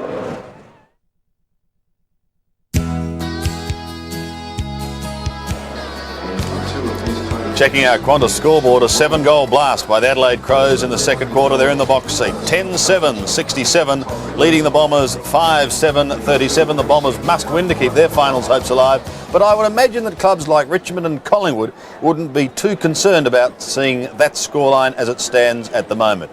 Well, another match played today was at the Gabba Ground in Brisbane. That was between Hawthorn and the Brisbane Bears. The rumoured coach of the Lions for 1995, Bernie Quinlan, saw that game. What's that smirk for, Bernie? Is it true? G'day, Sandy. How are you? Don't keep me too long because I've got to catch a 7:25 plane back to Melbourne. Righto, tell us about the game. Well, the game was actually all Hawthorn in the first half, and it only took Jason Dunstall 4 minutes into the first quarter to register his 1,000th career goal. As we see this on replay, the pass, beautiful pass to Dunstall, and he had this shot from about 45 metres out to become only the third player in history to kick 1,000 goals, AFL, VFL goals. He ended the day, Sandy, with another 5 to finish on 1,005 goals, 1,005 career goals, 95 season goals. He kicked 6 goals, 3, and he was probably instrumental in the Hawks' victory, in leading the Hawks to victory, because at half-time they had a comfortable lead and they looked as if they were going to go away in the second half. But to Brisbane's credit, Matthew Clark went into the ruck in the second half and he did take over, and they won about 9-0 out of the centre breaks in that second half, and they came right back to Brisbane Bears. In fact, they led on a few occasions, and if Roger Merritt could have kicked straight in that last quarter, he kicked 4 goals, 2 for the day. His only 2 misses coming in that last quarter, so they were vital misses from about 45 metres out, and also the other one, Troy Clark, missed one from about 20 metres out. So Bernie, they were vital misses. Bernie, what about the Hawks though? I know they've got the victory, but they've also got injury problems. Their skipper hurt today, and so too Condon. They have, and Chris Langford, a vital player in this Hawthorn side, went off the ground. He had kept Merritt goalless. Merritt kicked 4 goals after he went off, so that hamstring that's troubled him all year, Sandy, looks like it's flared up again. And Condon went down. He was wearing those grass cat soles, the ones with the dimples, not the stops. Yep. His leg slipped from underneath him, and he may have serious knee damage. We're not sure on that one as yet, but if those 2 players are out coming into the finals campaign, I would think that Hawthorn will only be making up the numbers. Right, what about your votes, Bernie? I gave 3 votes. Who did I go for? Yeah, Mark Graham, a terrific game across half-back. He marked everything that came his way. A much improved player, only a second-year player, and he's got a big future in front of him. Craig Lambert kept on getting the ball, 2 votes. And Andy Collins for a very solid performance in the back pocket. Bernie, thank you for your time. Have a safe flight home. Good on you, Sandy. Hope I make the flight. You will. Just Thank sprint. you. Bernie Quinlan up there at Brisbane. As he mentioned, Mark Graham was his best player. Matty Campbell caught up with him right after the game. And with me is the Sports World Player of the Day, Mark Graham. 15 kicks, 12 handballs, 11 marks. That's a fair day on the paddock. Oh, yeah, it's pretty lucky actually. The ball was just coming to me all the time and falling into my hands, so I was pretty lucky. Now, it was an important win for you because the Bears did hit the front in the last quarter and maybe it might have slipped away for Hawthorn, but... Yeah, they got a few quick goals and our backs were against the wall, and I know you sort of like produce your best when your backs are against the wall, and I think it was big credit to John Platt in the way he just kept going at it all day, and Peter Knights paid tribute to him in the rooms after the game. How important is Chris Langford? I mean, he was injured, he came off, and all of a sudden Roger Merritt came into the game. As a captain and a player, how important is he? Oh yeah, his presence on the field is very important, especially I look at him to be, you know, like the nucleus of the back line now, and he sort of like directs the play and that, and when he went off, sort of things went off the rails a bit, and then they switched Jason Taylor back, and I think Jason did a very good job on Roger. Now, yourself, known as a defender, but found yourself up on the forward line today, and how do you enjoy that? Oh, I'd love to sit next to Jason and take a few hangs over him. He actually said to me after the game, he said, don't make a habit of it. On that, what about your marking, Billy? Always been your strength? A couple of years ago, I was really dropping and really had bad hands, but I get in the nets after training every night and I get the ball kicked into me probably about 50, 100 times, so I really work on that. And I understand it was a fairly hard week on the track after last week's performance against Essendon. Let's hope for an easier week this week. Yeah, I think we're just going to go for a bit of a light jog tomorrow night and see how things go from there. And lastly, Adelaide next week, and another important game, consolidate your position in the final 8. Yeah, very big game, biggest game of the year, so yeah, we can't let it slip. It's too important. All right, once again, congratulations, terrific game, and hope you can carry that form on into the finals. Thanks very much. Mark Graham speaking with Matt Campbell, and Graham really starting to make a name for himself at Glenferrie. We'll take a break. If you've just joined us here in Adelaide, the Crows at the moment are in control.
Be afraid to put it around there. Look at that. And that's it there. You footballers, you do your ankles in. We'll get the lead. Put them right around there like that. To bash it up. And I'll guarantee the fluid is gone next morning. Crows, wake up. I've told a lot of you bloody jokers they won't do it. And I'll guarantee that there. So you put the water in. I wonder what time you'd have to so be you back. wrap it around you, it draws all the fluid out of your body, don't you? and your ankles are going to go next day. And I'll tell you what, you won't spit the dummy.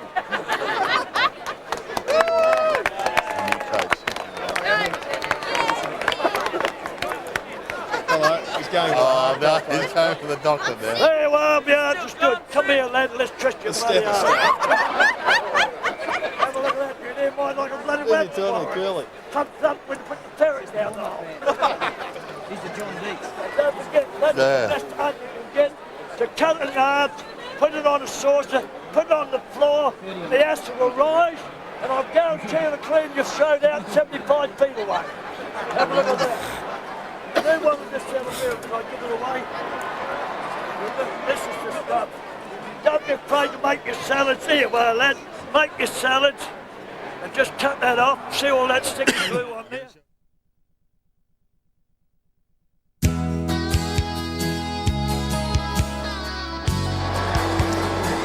Once again, if you've just joined us, checking out Qantas scoreboard, the Crows 10-7, 67, the Bombers 5-7, 37. And Gerard Healy at the moment, the hometown boys looking in control. Yes, well, they certainly took over in that second quarter, and it really started in the middle where they took total dominance of the centre bounce takeaways. Currently it's 12-5 after being quite even in the first quarter. And you can thank Sean Wren and, of course, Mark Rasciuto. He really did power away in that second quarter. And their forward line's really working well. Wellman's been impressive, as has David Pittman, who normally plays down back on Paul Salmon. And it may be of interest to Essendon to shift Salmon down there and try and drag David Pittman away from that area. Of course, they have to get the ball down there, and they're struggling to do that at present. Tony Modra, we saw him take a couple of big grabs and fire a couple of shots away at goal, and starting to look like the Tony Modra that we come to expect. Do you think the new manager will take some credit for this? I don't think there's any risk of that whatsoever, Sandy. And Tony Hall, once again, he really started on Flood, and I think it initially showed that he was going to give him a lot of trouble. They've now put Todd Ridley back onto Tony Hall, and he did okay whilst on him. But really, the Crows have looked quite impressive. It's quite unbelievable after what they've shown here tonight that they are languishing outside the final eight. Kevin Sheedy is renowned for switching his players around and using the interchange at will. Were you surprised that he didn't use it at all in the first quarter? Well, perhaps not in the first quarter, where they interchanged their on-field side quite considerably. Wanganeen went to both ends of the ground. But Salmon sat on the bench. He did. I wouldn't be surprised if it was like a Keno barrel down there at the moment, throwing all the names in, and they'll just throw them up in the air and see how they roll out. Because they have got only, I guess, half of their first upside in the combination. And really, they've got to really throw it around and try and get some combination that will be competitive to make this game a competition, I guess. Is there a standout move you see that you'd implement to try and bring them back into it? Well, I think Salmon should go to full forward. As I said, he may drag Pittman away from centre half forward, but right now Graham Corns holds all the aces because they're winning the ball out of the middle. Darren Buick was their shining light, of course, and despite the fact that he's won so many possessions, it's the scoreboard that results. There you see the centre breaks. That's been quite a domination in that second quarter. The kicks and handballs are relatively even, so obviously the Crows just doing far better with their share of the football. And I think at this stage that the Bombers are in a lot of trouble, and perhaps their season will be over in 2 quarters' time. Well, they're 5 goals down at half-time. One of their players, they'll be looking for something in the second half, is young full forward Scott Cummings. Let's just spend a minute with him now.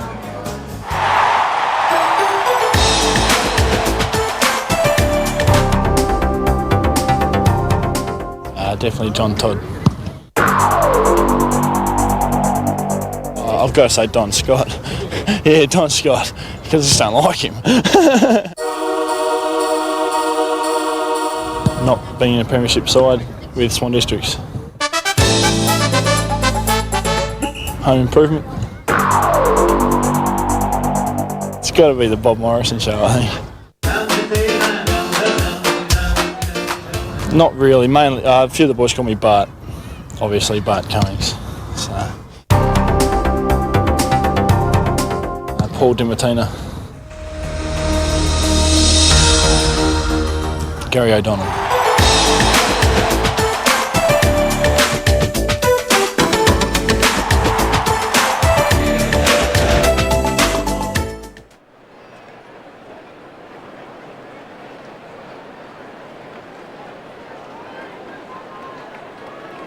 Please welcome Essendon back on the football park.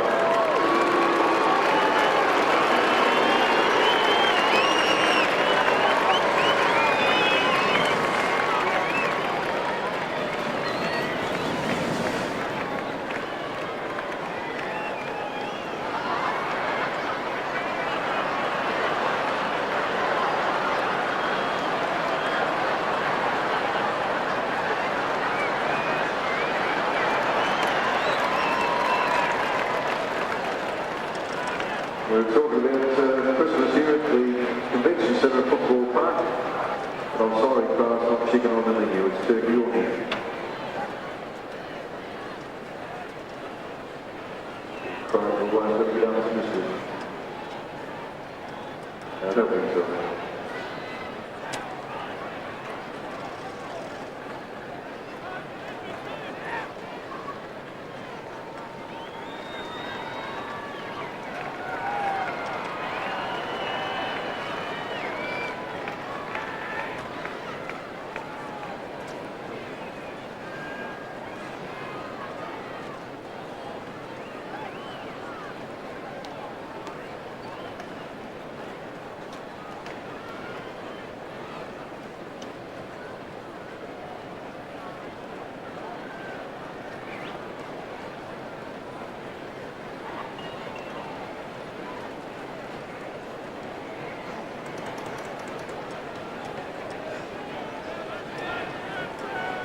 Both the Crows and the Bombers back out on the ground here at Football Park in South Australia, with the Crows leading by 5 goals. 30 points the margin at half-time. And Neil Curley, while all may be rosy in the Crows camp at the moment, the Bombers have got to get some players back into this game if they're going to have any chance. Yes, well, it's been a long time since Crows fans have seen this type of football. I think it goes back to the last time we played West Coast here. The Crows tonight, they've got a lot more run. They're much more aggressive at the footy. They're controlling the midfield now. Their half-back line has really tightened up back there. And they're just feeding the ball to the forwards a lot better. But you've got to remember, it was last year's preliminary final. They were in exactly the same position. And Essendon came back in that second half with some fantastic footy and just took the game away from the Crows. That would be in the Crows' minds now. It's Kevin Sheedy that has to make the moves, and I'm certain he will. He's already made a lot, but I'm certain he'll make a lot of moves this quarter and put a lot of pressure on the Crows. And it'll be interesting to see if the Crows come up with a positive game in footy instead of playing a defensive negative game. Thank you, Curls. Well, the margin that day was 42 points, wasn't it? 30 at the present time. It's 5 goals straight. Paul Salmon is down at full forward. 30 points the margin. Here we go, second half at Football Park. Do or die for the Bombers. Somerville tries to pluck it out of the air. O'Donnell tried to stop. The hurried kick by Delaney goes down towards the left half forward. Trying to get clear. O'Donnell now. Up towards Salmon. He's been moved there and he marks right in front. Well, Coach Healy nominated this at half-time. Well, I guess it's not an original move, is it, Sandy? But no. He has had a pretty good track record against Adelaide. And perhaps it was a little bit surprising that he wasn't moved there sometime through the second quarter. Directly in front, 30 metres out. This to cut the margin to 4 goals. Salmon kicks, and he goes.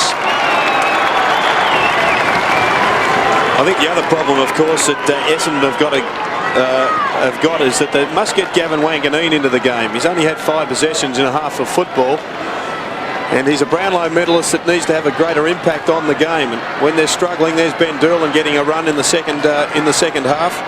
When they're struggling for winners in the middle, I would have thought Gavin Wanganeen could add something to them. He's still not there in the middle of the ground at present. Still up in the half in the forward pocket. Well, the Bombers need to make their move here. Down by 4 goals now. Good start for them. At the top, Wren. Knocked forward by Rashudo. Across the ground by Danaher. It runs on and I think will go out of bounds. Arriving on the St Kilpatrick. Got it across the line, so a boundary throw in. 10-7 to 6-7. The Bombers led by 3 points at quarter time, but Adelaide came storming back in that second quarter. Modra 3 goals, Hall 3 goals for Adelaide. Here's O'Donnell behind the pack to Danaher. Up through the middle he goes. Goes for distance, well inside the 50. Salmon came to meet the ball. It runs free behind. Flood leads in the race. Jamison closing. Sockers off the ground. And it runs towards the boundary line and across. Salmon has a new opponent in Nigel Smart. Chris McDermott, wearing number 17, came off. He required some stitches in the first half. Hurd about 25 metres out, snaps. They've got another one. His first is history repeating itself. Yes, they certainly have been the bogey team for the Adelaide Crows. And James Hurd has had his spell on the defensive side of centre tonight. But if Essendon to win this game, they've got to kick some goals. And with Hurd, Wanganeen and Salmon up forward, they've got the strike power. Can they get it out of the middle? 5 goals was the margin at half-time. 2 minutes into the third quarter, it's 3. Rashudo pumps the Crows down towards Wellman territory on half-forward. Was held. Plays on. 46 metres out. Round the body he goes. It will bounce over Modra. Now he gets back. He snaps and what a goal! What a goal!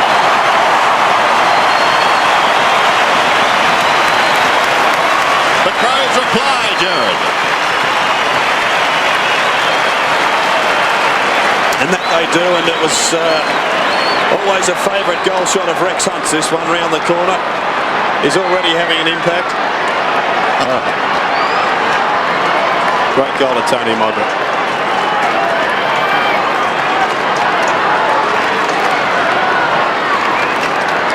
Margin back to 4 goals. Wren decisively down to Rashudo. Unkind bounce for McGuinness, taken by Maynard. Powell's hand pass not particularly good. McGuinness will need to work now. Keeps it in front, headed for the boundary line. Still McGuinness, sockers off the ground. Gains about 20 metres, boundary throw-in. Tony Modra has got 4 goals. As we look at Tony McGuinness, instinct, a remarkable thing. We saw that mark against the Brisbane Bears a couple of weeks back. Instinctive, and that goal much the same. He's down on confidence, but it's starting to ebb back. The instinctive things are starting to work for him. This is Maynard. McGuinness, McDermott coming into the play. This is McDermott, long down towards full forward. Modra behind. It's pushed across the line by Somerville that time. So the runners starting to give Adelaide some momentum to meet this challenge. And they're out by 25 points. Ridley to bring it in. Virtually straight down the middle. Denham has to wait over the top for Rashudo. Delaney, who's been quiet, goes back after the ball. McDermott played it well to Pittman. Away to Hart. 40 metres out. Goal coming up. They've answered in the best possible manner. That was Chris McDermott at his very best. Just into the pack and got the quick hands out to a charging Ben Hart. And look at this, the way he wins this football. He's in and under, doing the hard work. Boy, it did look like a bit of a shovel. However, he's got away with it. And Kransberg comes from the ground to be replaced by Pryor. The margin now is 31 points.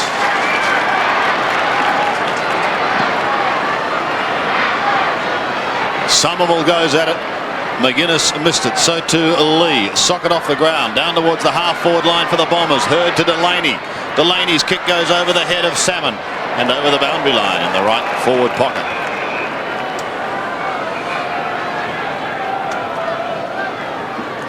So the Bombers opening in a frenzy at the start of this third quarter, but the Crows answering the challenge and fighting back to extend their lead.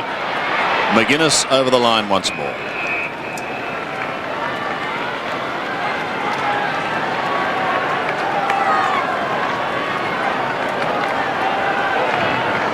In the right forward pocket for the Bombers. They want something while they're here. Sock it off the ground, but straight to Smart. Nigel Smart, who's moved back on Salmon. Jamison towards centre wing, towards Rashido. Free kick.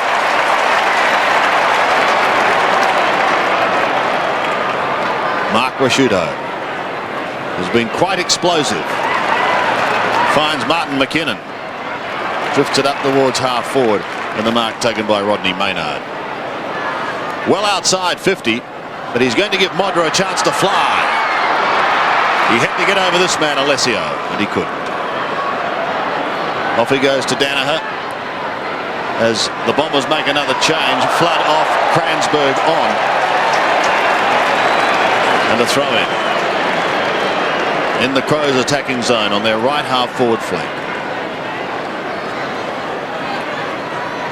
Pittman and Alessio neither touched the ball initially. Pittman runs back onto it, feeds it out. Rashido, his 18th possession, long down towards full forward. Modra from behind, well played by Fletcher. Got it to the front, and Buick comes away. Around the outer side he goes, probing kick towards the wing. Hurd controlled it pretty well, found it on the ground. Young scrambles a kick down towards half forward. Full-chested Somerville shovels the hand pass out wide. Kilpatrick left it behind, gets a second chance. Didn't have the ball. Wanganeen knocks it forward. Tasker on the ground gets it out. McDermott stood up in the tackle. McKinnon got it across to McGuinness. That came off a boot, I fancy. Was it a mark to Pesh? Doesn't matter. He's away. Kicks inside the 50. Going back, Alessio. He's marked this one in his own defensive 50. Comes to Doolan. With some time, Kransberg offers the lead. The ball is in his direction. He waits. He was a bit lucky there. Jamison mistimed it over the top. Holding the ball. What? Well, I don't understand that. He obviously didn't play the mark. One wonders why not. Red on centre wing. Was it touched off the boot? Didn't seem to be. No, didn't appear to be. But it's now history. Sean Wren towards the right half forward flank. Maynard one of the flyers. Alessio also. The hurried kick by Kilpatrick finds Kransberg. He'll be a little pumped after that incident. Towards Hurd. Here's Tasker claimed by Hurd. Jamison. Rashido. To half forward. Alessio on the chest. Cuts them off once again. Kicks wide to the outer side, where he finds Danaher. Hurd inside 50. James Hurd will have a shot. Thinks about Salmon, who vacates the goal square, but the only one there dropping back is Jamison. Oh, careful Sean Wren. He's okay as he takes the mark. Pops one over the top to Nigel Smart, and Smart can run it out from half back towards centre wing. But not a well-directed kick in the end, only as far as Somerville. The Bombers desperate for the next goal. O'Donnell has it just about in the middle. He ignores Ridley going past, sneaks onto the left foot and just pokes it down towards Pryor. They're running everywhere down in this forward line. He gets onto a taunt. Unloads a long one into the square. Hurd a big flyer, but belted over the back. Another behind. Still, the margin remains at 5 goals. Just under 13 minutes till three-quarter time. Essendon came quickly at the start of this term, but full credit to the Crows. They've counted. Nothing's changed. And Essendon looking down the barrel for this game and the season. Kick towards the outer side. Ran over the top. Hurd trying hard. Dives on top of it. Umpire wants it.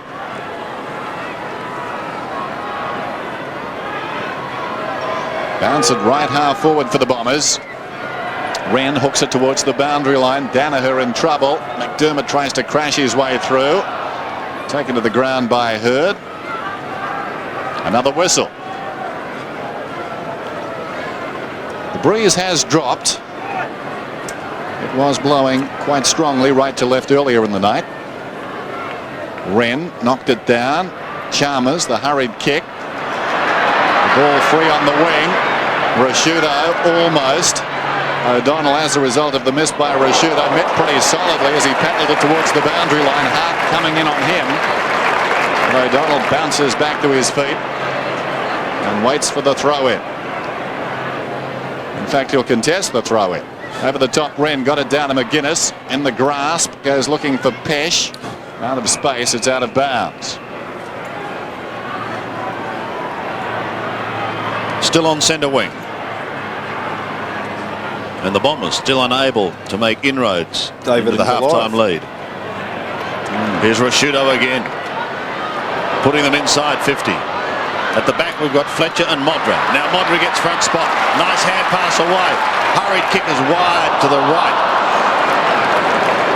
Through for one behind by Pittman. 12-9 plays 7-8. Peter Somerville's running on the other side of the ground to Sean Wren, trying to drag him away, as Essendon have done quite successfully on other occasions. But it did leave a hole there with Darren Buick having to contest the ruck work against the big fella, and obviously not doing it too successfully. Todd Ridley looking for an option. Wobbles one out towards the half-back line, taken by O'Donnell. Away he goes to Wanganeen, who can't get into this game at the moment. Pryor almost down to centre wing.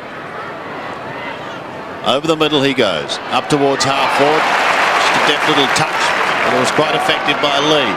Now perhaps the Crows can start something here. They've got the runners. Tasker's down to centre wing. Floats it up towards the half-forward line. Good strong mark taken by Pittman. Receiving plenty of attention. Did well.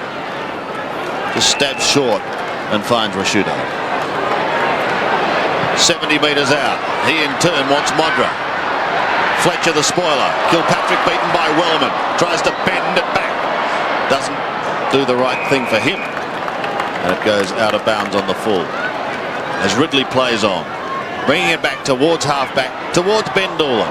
Tasker was there also. Neither can take it. Doolan goes in for a second attempt. Rashudo in over the top of him.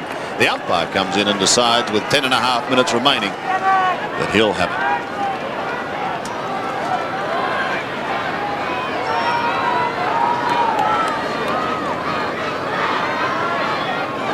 Tony McGuinness looking on. Somerville charges at that one but misses it. Doolan's over the ball. It's going nowhere. And another bounce. 12-9 to 7-8. Mark Rashudo, 21 possessions. Now looming as the dominant man on the ground. An infringement going Pittman's way. He's played very, very well. Improving as the season's worn on. Goes looking for Hall. Alessio went back with courage. Spills off hands, taken away by Ridley. Boots it through midfield. In front, trying to complete the mark. Jamison off his hands. Hurd got it to Doolan. He's at left half forward. Doolan kicks wide of the mark. It was intended for Salmon, who pushed Smart. Salmon not having the best of nights with the umpires. Gives away the free kick. Smart wants to go to McDermott. It's whistled back. Wasn't a great kick from Ben Doolan. Went to the wrong side of Paul Salmon. There's Rashudo again. He was reported last time these two sides met. He boots it towards the outer side. Delaney with some luck and some skill hooks it down towards half forward. Hurd, he's getting in the action now. The hand pass a shade hard but taken by Delaney, running out of space. He goes back to Hurd. Hurd's at right half forward. The centering kick. Here comes Salmon. Up he goes. Fingertips to the ball. Pittman down in defence now. McDermott all the time in the world of McGuinness. He'll run it out. Can go over the top. Tasker's got the run of it through half back, paddling it towards the boundary. He'll be content to take it across, but the boot came up, made contact with the ball, out on the full. Pryor, quick rebound opportunity, pumps it back in. Somerville goes up one-handed, fell behind, taken by Young. The hand pass not too flash. In goes Jamison, on his knees, away to McDermott, and the Crows run it out again. To Rashudo in the middle and back to McDermott. They've got it over the middle, up towards the half-forward line. Crunch. Kilpatrick picks himself up, and Maynard does also. Maynard, that hurt him. Grenvold, back over the centre once more. Danaher, in towards full forward. Essendon making their challenge now, but Salmon can't hold it. Smart again runs away from half-back. drifts it down towards centre wing. Sean Wellman had it and then lost it over the boundary line. The margin remains at 31 points. The Bombers try as they may. Somerville up high. Wren just flicks it out to Rashudo. Gee, he's really been busy. Mark Rashudo's a wobbly old punt kick may favour Petch. He pushes it wide, but Wanganeen's the only one there. Gavin Wanganeen goes back towards centre wing and finds Somerville. In towards half forward. Hurd's his target. Unable to take the mark. Chalmers was there. Pryor goes to ground. Chalmers in over the top. And at the bottom, as usual, McDermott. Great workhorse and an inspirational leader. Left the ground early tonight for 8 stitches to the head. It didn't stop him for long. Hurd heads towards goal, but only momentarily. Or Jamieson got a little upset with some attention there. Maynard, meanwhile, has it on the outer side. Can come into the middle and McGuinness. Tony McGuinness is away. The left footer may get a chance to spear it in towards Mudra.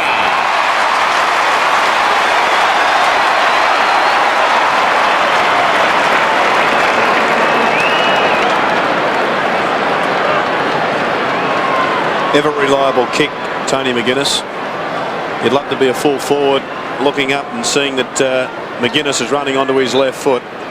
Lace up for Tony Modra. Well, he's booted 4. Drop punt on its way, and it's across the face as it's belted over the line from behind by Steve Alessio.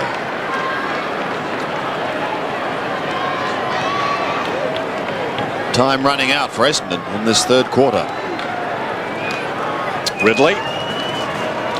Middle to go this time. O'Donnell's on for the short one as he spotted him. Well, he did, but then looks away. That goes very short. And Fletcher's got it. Not much gain there, but he pops it over the top. Cransberg. Delaney from half-back. Through midfield. Wide of Hurd. The mark is taken by Danaher, though. Both of them offering the lead. Danaher alongside the centre circle. Kilpatrick sold into trouble. Lucky to get out of there. Kicks inside the 57. Slipped across his chest. Tasker's got it. McDermott again having a good night. Hart at half-back chips towards the wing. McGuinness. Those playmakers again. McKinnon likes a run. Charges away. Kicks down towards half-forward. Alessio reaches over the top of Pittman. No free kick. Certainly there was contact. Pittman chances his arm. Somerville will need to go. Modra came out well. Fletcher's got it now. Scrambles it wide towards the boundary. Doolan leads in the race. Will it stay in? Yes, it will. Doolan up from half-back. Tries to palm off Maynard. Gains about 30 metres with the kick. Wanganeen's got the run of it. Gets by Tasker. Confronted down there by Lee. Feeds it into Young. Over the top to Cransberg. A sweeper. Danaher in open space. Runs in 15 metres out. Gets the goal. Great build-up. His first. And the crowd not happy. Pittman not getting the kick at the other end. Essendon 8-8. Adelaide 12-10. Yes, so Wanganeen did well in midfield, as did most of his teammates, but most of the Essendon players ran to Peter Somerville to congratulate him on his involvement in this goal. Easily finished off by the youngest of the Danaher brothers. 82 plays 56. Crows making a change. You can see Maynard coming off the ground. David Brown coming on. Centre bounce. Somerville pumped up after doing plenty of good work in that goal, but it's Wren who goes long to half forward towards Pittman. Big man can't quite get rid of it quick enough. Locked up on half forward, and we'll find a bounce to take place. Picking himself up, Sean Wellman. Alessio's got on top of Pittman in this quarter. 12-10, plays 8-8. Pittman again. Needs to find someone, but only finds the red and black Guernsey. And they run it out. It finishes with Grenvold and then Ridley. Towards centre wing. Jamieson. Off to Tasker. From the wing. He goes to half forward. Well done to Wellman. Off to Scotty Lee, who's fired it down. Lee's centering kick into half forward. Tony Hall.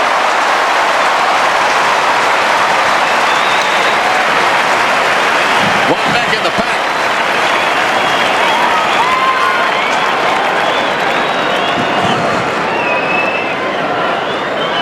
He's quite a phenomenal athlete, Tony Hall. He's had major reconstruction on what is a very, very bad knee. Paul Salmon into the ruck. Scott Cummings back on the ground for Hall looking to reply to the Danaher goal, and he does. They've got the answers at the moment. That's his fourth.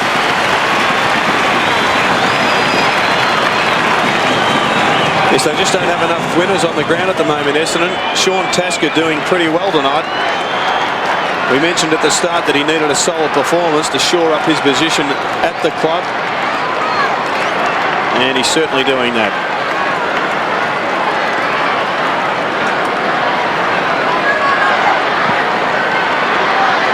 Crows out by 32 points then. Rashudo in trouble. That's interesting. Rashudo and Young, two hard doers. And the ball up. Rashudo's been terrific. 24 possessions so far. Hard to find that ball sometimes. Here's Danaher. Run down by Hart, affected the kick. It's virtually gone straight up in the air. In front, Hurt, as he always is. It falls to Jamison. The hand pass out wide, intended for Hart. He heads for the line and pushes it across. They've got all the answers. Essendon have come back strongly in this term, or tried to, but every time they've got close, the Crows have found something extra. Modra 4 goals. Hall 4 goals. Away comes O'Donnell. Kicks inside the 50. But in front, as if he were the full forward, Tasker hits the ball hard, kicks to midfield. Could be a goal coming up. Lee inside the 50. Ridley storms to it. So at opposite ends of the ground, the defender leading the forward to the ball. Ridley's got it. I mentioned Modra and Hall as Kransberg gets it. That was what the Crows were hoping for all season long. It hasn't panned out that way, but tonight the double-pronged attack up forward causing some problems for the Bombers. Here's O'Donnell towards half forward. Hurd again presenting himself. Admirable young footballer, this man. He goes from 60, setting it up for Buick. Uses the body down there on Powell. Powell fought back strongly. Pesh has got it now. Rolls into Delaney. They tie it up and a whistle. Under 2.5 minutes remaining in this third quarter.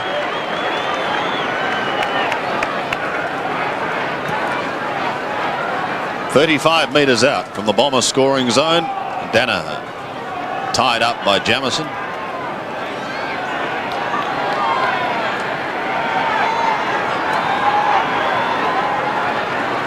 Big pack of players around this ball.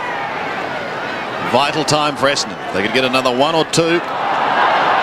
As Lee gets a short kick down towards Delaney. Caught, well tackled.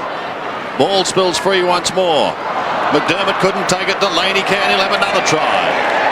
But it's going to come back, and it will be a free kick. Going to the skipper.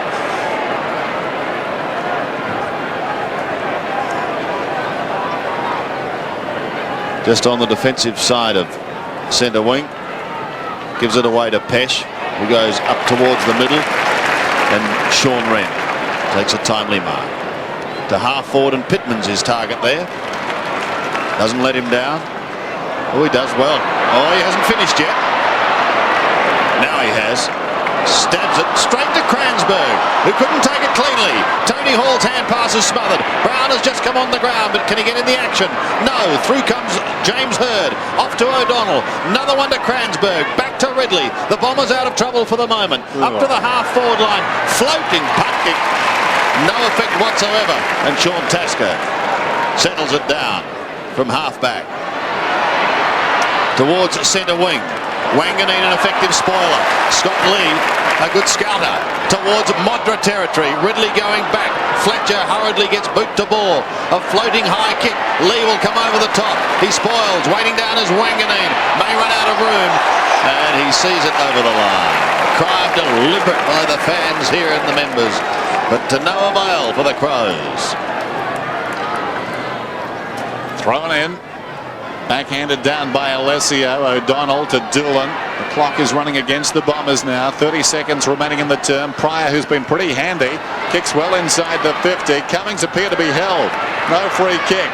Puts his body in. Well played, young man. Hewitt left it behind. Powell. Now Wren fighting hard for the Crows. And smart in turn, they'll bring it away. Hewitt is slow getting up. Meantime, this floating kick is almost marked by Young. Powell hasn't got the ball. Play goes on. I think advantage was paid. McKinnon comes away. Kicks towards the wing. Wanganeen takes the mark. Hewitt is in trouble on the outer side. Three-quarter time at Football Park. And the Crows have met every challenge. 13-10 to 8-8. The World Swimming Championships from Rome, only on 7 from September 3. UKZ 546, do return to your vehicle immediately, please. The results of the Adelaide Football Club home and travel, the winning ticket 9797. So 9797 is the winning number in the Canberra Crows home and travel. You're the winner, congratulations to you. The Adelaide Football Club will certainly be getting in contact with your team.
Three-quarter time here at Football Park in South Australia, and the Crows answering every challenge. 13-10, 88 leading the Bombers, 8-8, 56.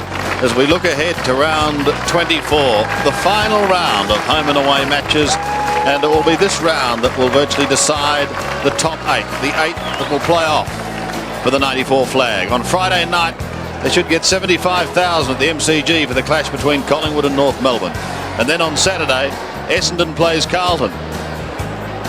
Richmond plays Geelong in a vital one for the Tigers and the Cats. Hawthorn plays Adelaide. The Crows hoping to finish on a high. Fitzroy plays St Kilda. Whilst on Sunday, Sydney could be a spanner in the works for Melbourne, as they have proved to be before. And West Coast will play host to Footscray. Make a note, that match starting at 4 o'clock Eastern Time. The Brisbane Bears have finished their commitments for the season. But as we always say, wherever you may be viewing, just check your local guides for details. Down to the boundary line, Neil Curley is there, and at the moment, Curls, Graham Corns and his men appear to have all the answers. Oh, yeah, I'd go along with that, Sandy. I think Kevin Sheedy would remind his players at half-time, like we did it last year, we can do it again. And they threw everything that was humanly possible at the Adelaide Crows that quarter, but the Crows absorbed it very well, like a very good side should do, and at the end I thought they were starting to control the ball a lot better. Like McDermott's game tonight has been an absolute beauty. Smart, who didn't touch the ball in the first quarter, has had a couple of good quarters. Tasker has come alive back there. Rashudo is still controlling the centre, although O'Donnell had a lot of footy for Essendon. But the whole Modra combination is working tonight with two lots of 4-goal bags each. And it's a different Crows side tonight. We're seeing a confident side. We're seeing a side with a lot more commitment, a lot more aggressive at the footy, and they're starting to take some chance when they get possession of the ball. And I can't see Essendon bringing back these 5 goals with the breeze favouring the Adelaide Crows. They're going to try because they're a very proud side, and Kevin Sheedy has coached that into them over the years. They won't give up, but I just can't see where they're going to get the edge to come over these confident Crows. I expect the Crows to go on with this football match and possibly extend the lead this quarter. Thank you, Curls. Interestingly enough, David Parkin and Cole Kinnear, two heads of the coaching staff at Carlton, are here at Football Park tonight because, of course, the Bombers face the Blues, the rampaging Blues who belted Richmond at the weekend next week. Paul Salmon, who started on the bench, in fact spent the entire first quarter on the bench, onto the ground and down to full forward eventually. At the moment, it is the Crows who've had the answers. The chant has gone up here at Football Park. Probably 40,000 fans here. Most of them delirious because they could see the Adelaide Crows in control of the situation.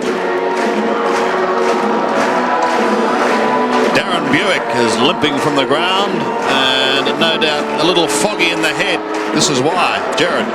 Yes, just shows the costliness of a fumble there. It definitely cost them a goal, and you see him collecting Sean Wren's knee to the side of the face. Probably got a fractured cheekbone, and I see that Dustin Fletcher has gone to full forward for the Bombers, being picked up by Nigel Smart.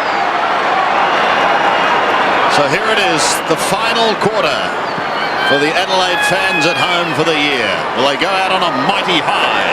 Matthew Powell tries to get through to the half-forward line. Wanganeen defends. Called to go on by Doolan. He chips up towards centre wing. His target was James Hird. Young went through without the football. Over the top of Lee. And Scott Lee will take it at centre wing. And David Flood's been shifted down onto Air Modra. Chalmers to half-forward, but Alessio is drifting across that half-back line. Again, blocks another attack. He goes towards his co-big man Salmon, who couldn't take it cleanly. Neither could Brown. McDermott could have almost been held. Doolan on all fours. Wellman in over the top of Kranzberg at the bottom of the pack. Another bounce to take place. 88 plays 56. Wren and Salmon, the ladder down to O'Donnell. Off to Kilpatrick. High one towards Chris Danaher. What's his recovery like? Well, he's got Hird to help him. The pair combine. They want the first one badly. Fletcher trying to do it from behind. Can't do so. Tasker defends well. Goes to the outer side. They're clear again. Here's Jefferson's run. And what a beauty. 3 bounces. Up to centre wing. To the half-forward line. Ball drops a little short. It was meant for Brown. Pittman is there. Almost throws it to him. He did, said the umpire. Flood boots it out wide. Danaher's got it now. Forward of half-back. Kicks through centre wing. Pesh, the little man, goes back and takes the overhead mark. Wants to go. And does. Kicks inside the 50. Went down the crowd wanting a relayed free. Meantime, Hall battles on. Nothing much to that. Shoveled out of there by Ridley, but taken by Powell. Powell 40 metres out. Slides it across the face. Off hands are behind. Powell had an excellent third quarter, keeping Darren Buick to only 1 possession. It's amazing what happens when you man up. 13-11 to 8-8. David Flood. Paul Salmon up ahead. Essendon have to do something special now. He goes looking for Salmon, who's outnumbered 2-1. Wren should be a little more nimble.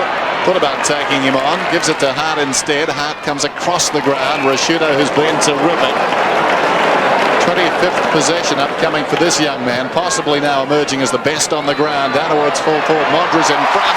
Ball behind. Well, we touched on it before. Both of them dangerous up forward now.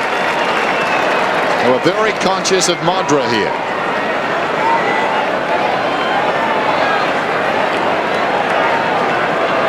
Tony Hall just sneaking in behind. He returned a fortnight ago against Brisbane after missing 5 games. It's been a season dogged by injury for him.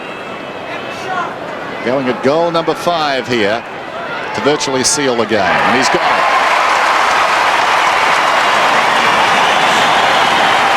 Hall's got 5. The Crows get their 14th. They're 14-11. The Bombers are 8-8.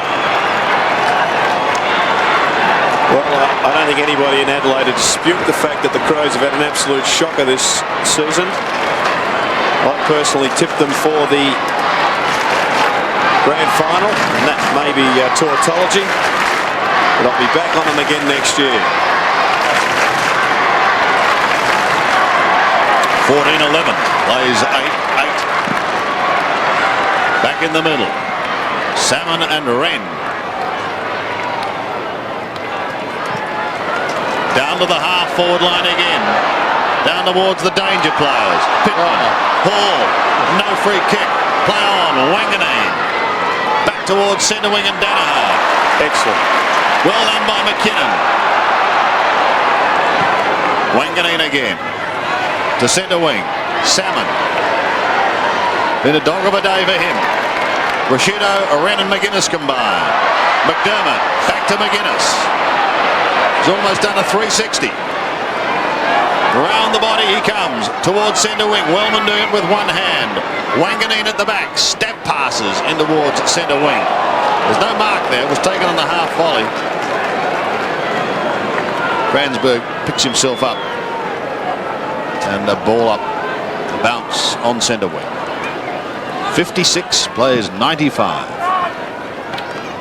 Salmon swipes. Delaney sprints. Clear in the middle. A couple of bounces away from Brown. Doolan takes him out. He goes down towards full forward. Nigel Smart runs into Simons. Hurd sweeps it wide to Kransberg. Can he flick it back for a score? No, he can't. He cannot. And it's out of bounds on the full. Class hand pass by Hurd, but nothing came from it. Kick back towards the members' side. Rashido again. He's a very strong player. Look at him force a path through there. Pesh tries to flick it across to McDermott. Back comes Rashido. Stood up in the tackle. McKinnon releases McGuinness. Storms down. 26 possessions. Oh, he got the hand pass across to Hart. McGuinness winds up with it again. Back from Pittman that time. Kicks well inside the 50. Getting a hand to it was Modra. Comes forward of the pack. O'Donnell. Untidy hand pass. Grenvold showed some courage. Goes back to find it. And a pull up inside the attacking 50 for the Crows. They were very slick on the members' side.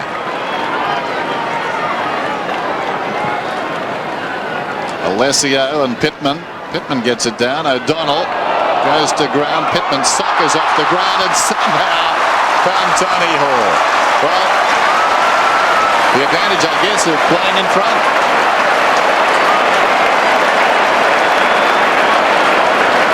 Well, it's the only position to play if you are a forward, because you get these mongrel kicks. The half chances all become yours. Todd Ridley, no time to react to that one. This for number 6. Hall gets it.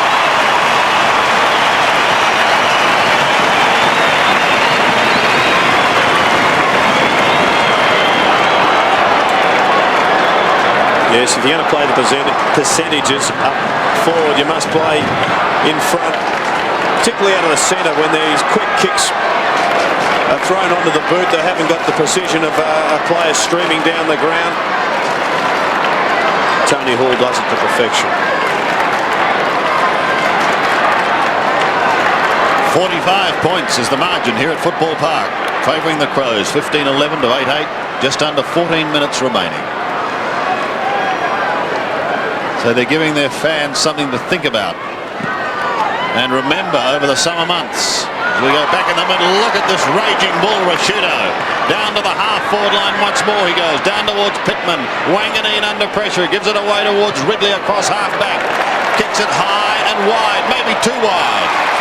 Doesn't matter. It's marked by Hart, who copped a heavy one but recovered. Wren back to Hart. Almost got another one. Delaney. Good smother by McDermott. And he sees it over the line. Fine captain.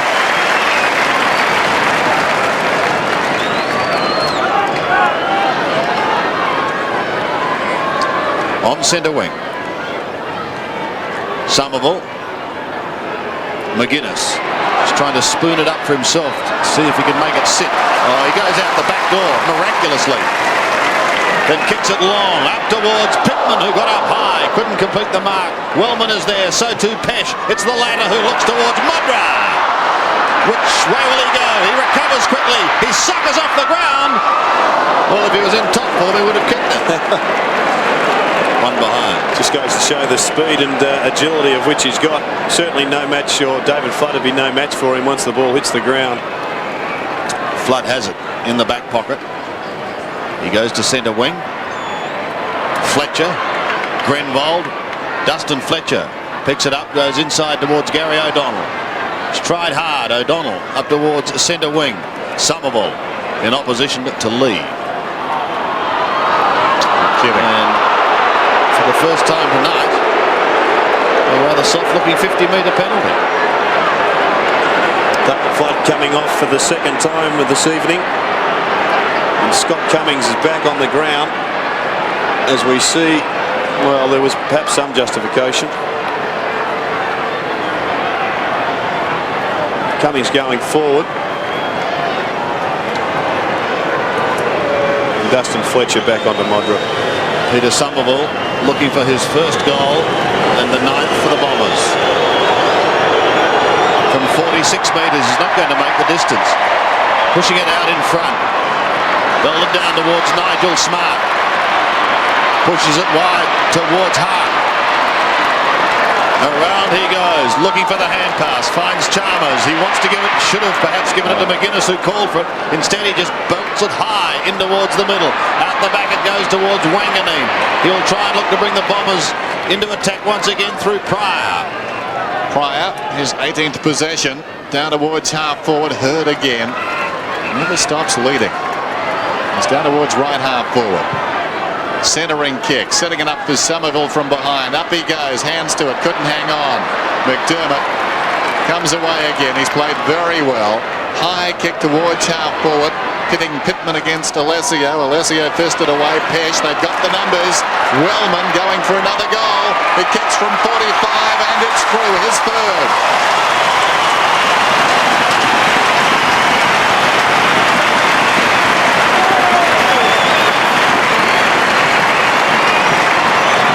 And another good performance there by David Pittman. He hasn't marked this, but he at least competes and brings the ball to the ground with the assistance of Alessio, and the Crows have got numbers at the fall of the ball.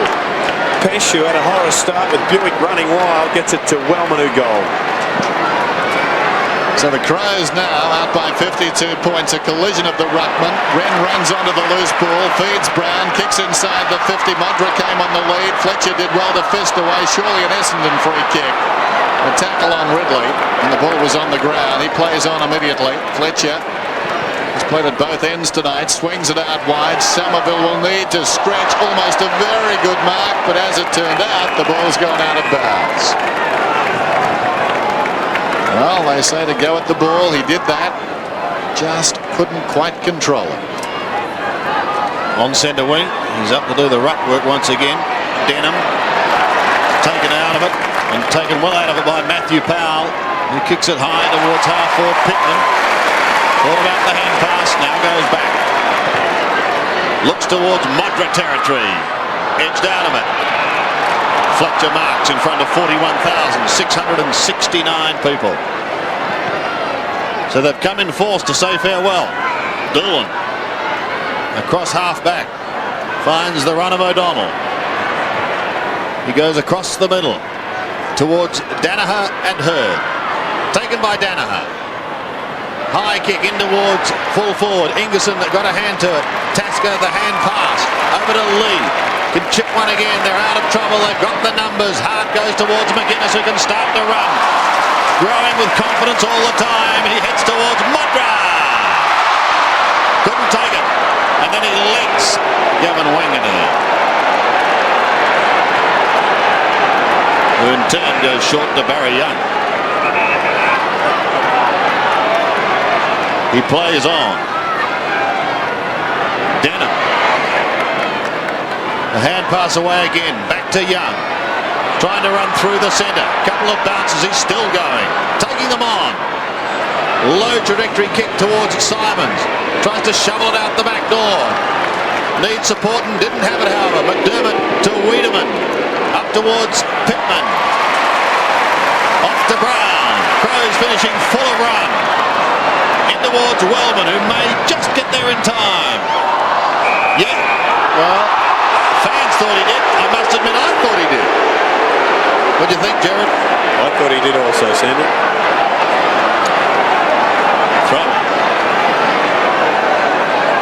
Alessio trying to push it out the back. Wanganeen and O'Donnell could combine. No, he elects to go to the run of Fletcher. Goes off Modra, but Modra chases and chases well. Forces him to take the kick wide to the outer side. Doolan and Rashudo. Rashudo's had a wonderful night. Kicks towards half-forward Doolan. Towards Somerville. Oh, look out, O'Donnell. An extraordinary hand pass because the weed was right on him. Doolan and Pryor combined. They continue to. Look out. Over the top he goes to Cransberg. They're doing everything under extreme pressure at the moment, and it's hurting. Away they come again. The fans are loving it. McDermott. He too has had a sensational game. Poor kick. Barry Young. Unfortunately ran into the umpire. Good shepherd. It was a very good shepherd, and they may get a chance to clear. Young still in the thick of things. Up through the middle. Gave it to Pryor. O'Donnell. O'Donnell down towards half forward. Loose ball. Opportunity for Cummings. Hurd. Kept his head nicely. Cransberg in desperate trouble, though it spills back towards Hurd. Hurd on his knees. Now Chalmers to Hart. Like the old times, the excitement machine is back in town. Here's Rashudo at centre half back. Goes long down towards half forward. Bearing in mind there's a bounty on that third umpire. He backpedals pretty quickly. Here's Hall just outside the 50. Good vision. Spots Brown. Wren is cruising past. Brown will go back and kick it goal.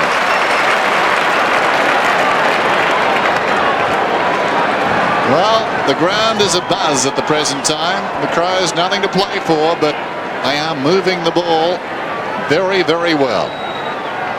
Brown, 40 metres out, may have missed, he has. That increases their lead, which is insurmountable now. Just over 7 minutes till full time. Adelaide in total control, 16-13, and Essendon a disappointing season. And their last hopes evaporating here. Wanganeen, who's been good in the second half, short to Denham. Wanganeen used sparingly in the first half. Pryor liked his game. And Delaney runs away from half-back, released it just in the nick of time, and Ridley charges around the outer side. Gets to the centre and then unloads with a low kick towards Danaher. Smart is there with him. Nigel Smart does well. Getting the hand pass away. He was looking for McKinnon under a bit of pressure, but then on all fours gives it away to Simons for the moment. The Bombers may finish with Alessio. Is inside 50. McGuinness is right on his hammer. Alessio round his body. High kick in towards full forward. Tasker is there. Fists it down. Bit of fancy work attempted. It didn't work, and one behind is the end result. Just over 6 minutes left. 52 points the margin. Tasker a welcome return. This is just his 5th game for the season. McGuinness busy again. Lee short.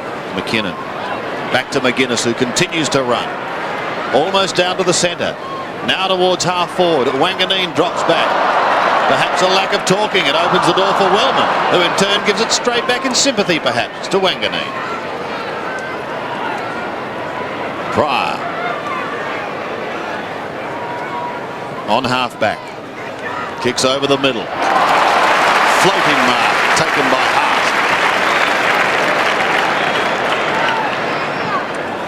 Had a number of very good players tonight, the Crows.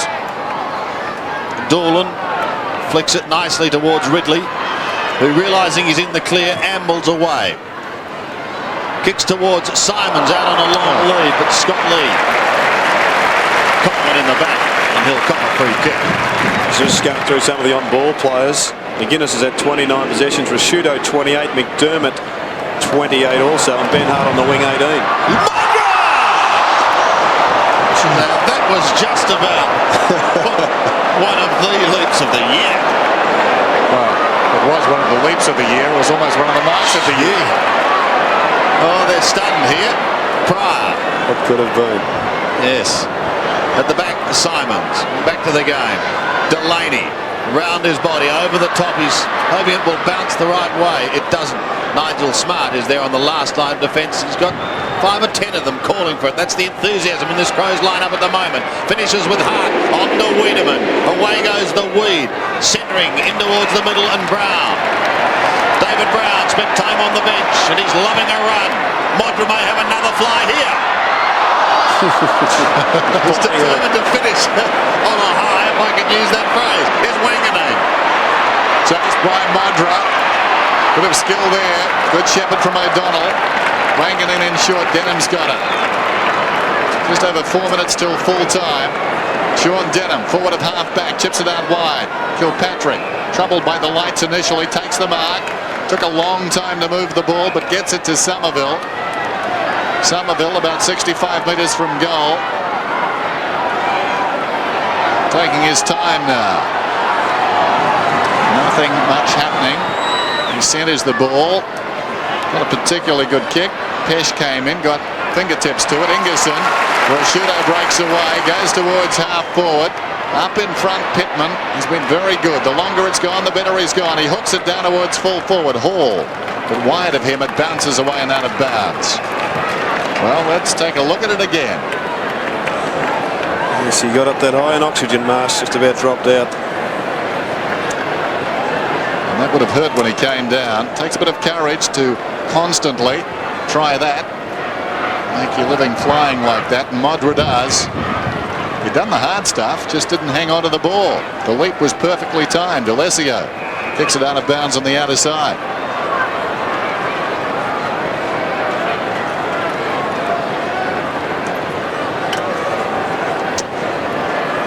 That tells a story. The Crows dominant in the centre square, and some of the crowd leaving. And tonight for the right reasons. On the outer side, it's Fletcher. He's tried very hard. When he's moved away, Modra has been the biggest source of annoyance as far as his side's been concerned. Away comes Wanganeen. He's relished his role in the second half. He kicks inside the 50. Good kick and a good lead from Cummings. Cummings, a bright spot in what's been a disappointing season for the Bombers. He's got 32 goals on the season.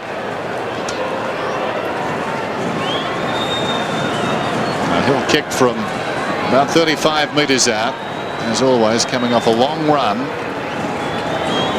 16-13 to 8-9. Just to pull the margin back to 46 points. If it's a goal. Not a good kick. Well wide of the mark.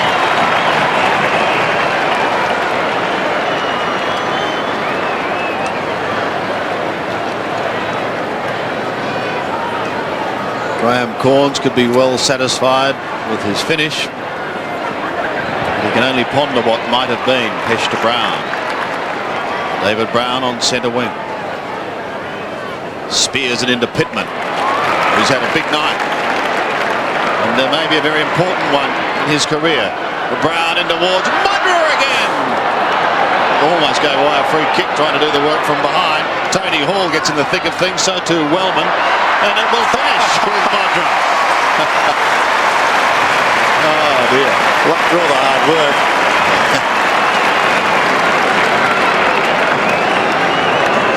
And one of the most spectacular marks of the evening. Mind you, they're controlling the ball so much through midfield. He'd probably be better off, and I'm sure his insurance salesman would be happier if he was leading. Well, I think he's just enjoying himself. He is loving it, isn't he? And so's the crowd. This for number 5. He certainly backed off not long ago to get that extra leap onto Barry Young's shoulder. Only a minute and a half remaining. But he's booted his 5th. Crowd loving it.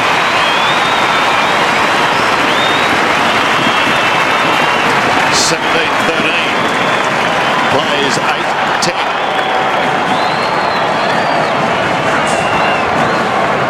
It's just another well-constructed goal here. A little bit of luck, I guess, but Wellman continues to impress.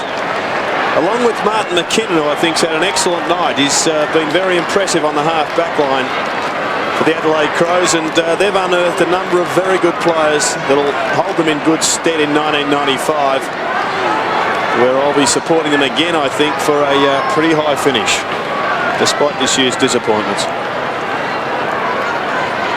So back in the middle, Brown tries to get it across to Wiedemann, eventually does it himself and kicks inside the 50. Loose ball coming up to mid, it is Young. Alessio brings it away, chips it out wide, and Kilpatrick has got it. Just going back, I'm about 7 weeks back now, Sandy, going through the records. The last time Modra posted 5 or more. It's been a long time anyway. Wren is up in front. Denham off hands, flicks it out wide. Delaney's got it. 40 seconds remaining in the game.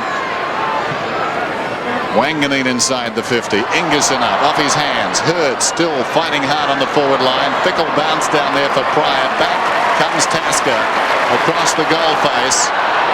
Danaher couldn't control it. Just outside the 50. He's got plenty of company. And the umpire decides to whistle it up. Well, undermanned Essendon certainly. They pulled off a great victory last Sunday against Hawthorn, but unable to butter up again today. They really have been racked by injury during the course of the season, but such is the respect for this club around the league. People still thought they could get there, still thought they'd be a danger, but it's all over this evening. Wren clean possession virtually on the siren. Denham the kick. Jubilation at Football Park. They've stood up today. They've shown a bit of pride, Adelaide. In their own way, they've shacked the final 8. Tony Modra has found some form. And together with Tony Hall, really, they were too much for the Bombers. And that says something about Modra. He's feeling better about himself. And that's good to see. 57 points, the final margin. Tony Modra finishing with 5. But it was Tony Hall who stole the limelight with 6 up forward for the Crows tonight.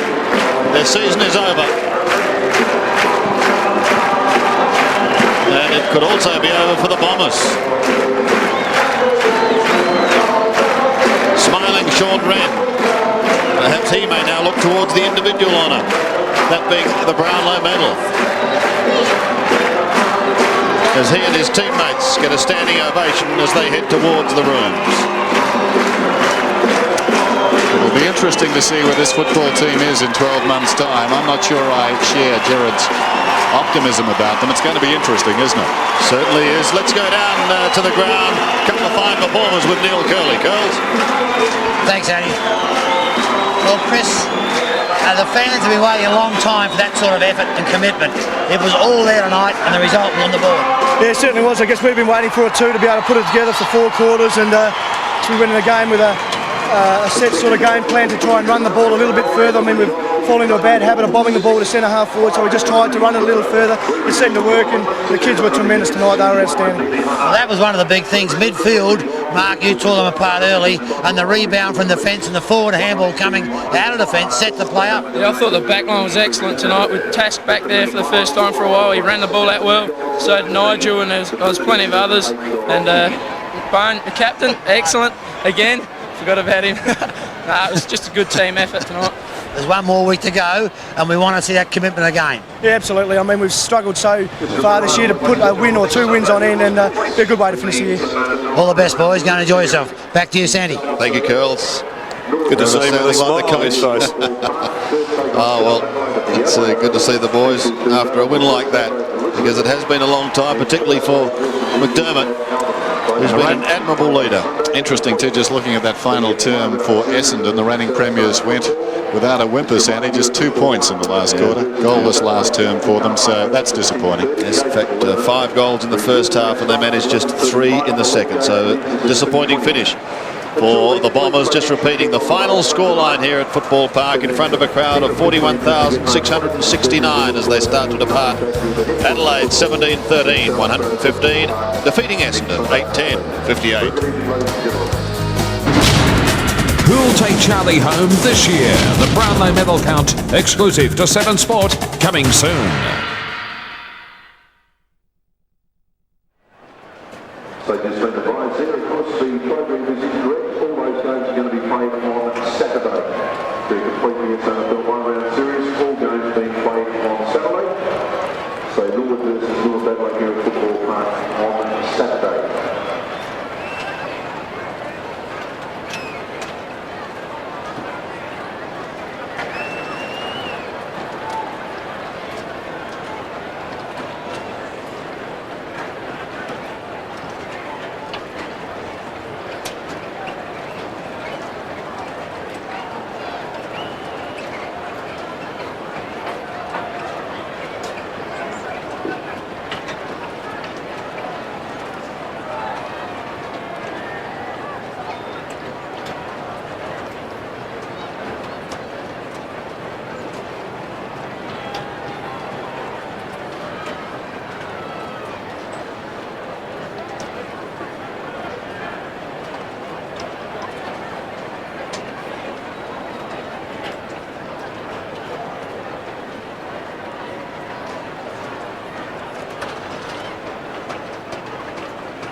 An excellent finish to the season for the Adelaide Crows, finishing 17-13, 115. Tony Hall booted 6, Tony Modra booted 5. For the Bombers, it was a sad second half in particular, managing just 8 goals, 10 to finish with a total of 58 points. Time now to check some of the action from the round and look at the contenders for the Mitsubishi Mark of the Week. Time now to check the contenders for the Mitsubishi Motors Mark of the Year. Each week, 5 lucky callers will receive a Black & Decker drill pack.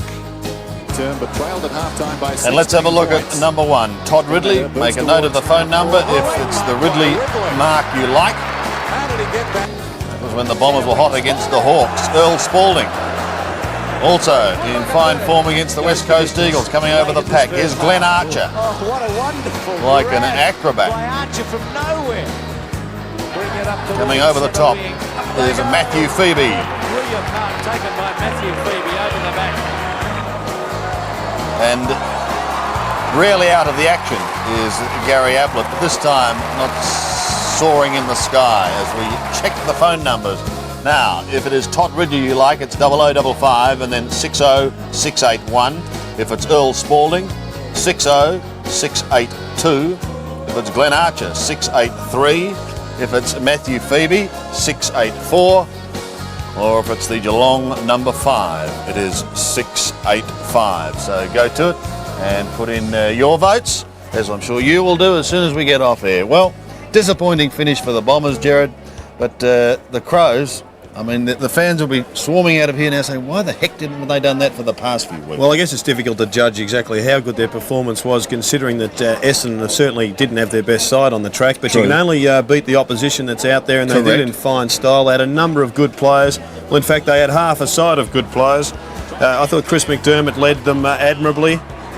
Pittman, I thought, was outstanding at centre-half forward for all but about 10 minutes in the third quarter. Mark Rashudo, McGuinness, also very good players in the middle for them. And as I said in the call, that I thought Martin McKinnon, he showed his best game. He's had some very good ones, but his drive off half-back was excellent. And also Tasker was an important player for them, along with Hart and Wren. I guess another important thing for the Crows was that finally their forward line started to show a little bit, their full forward line, with the two players on screen there.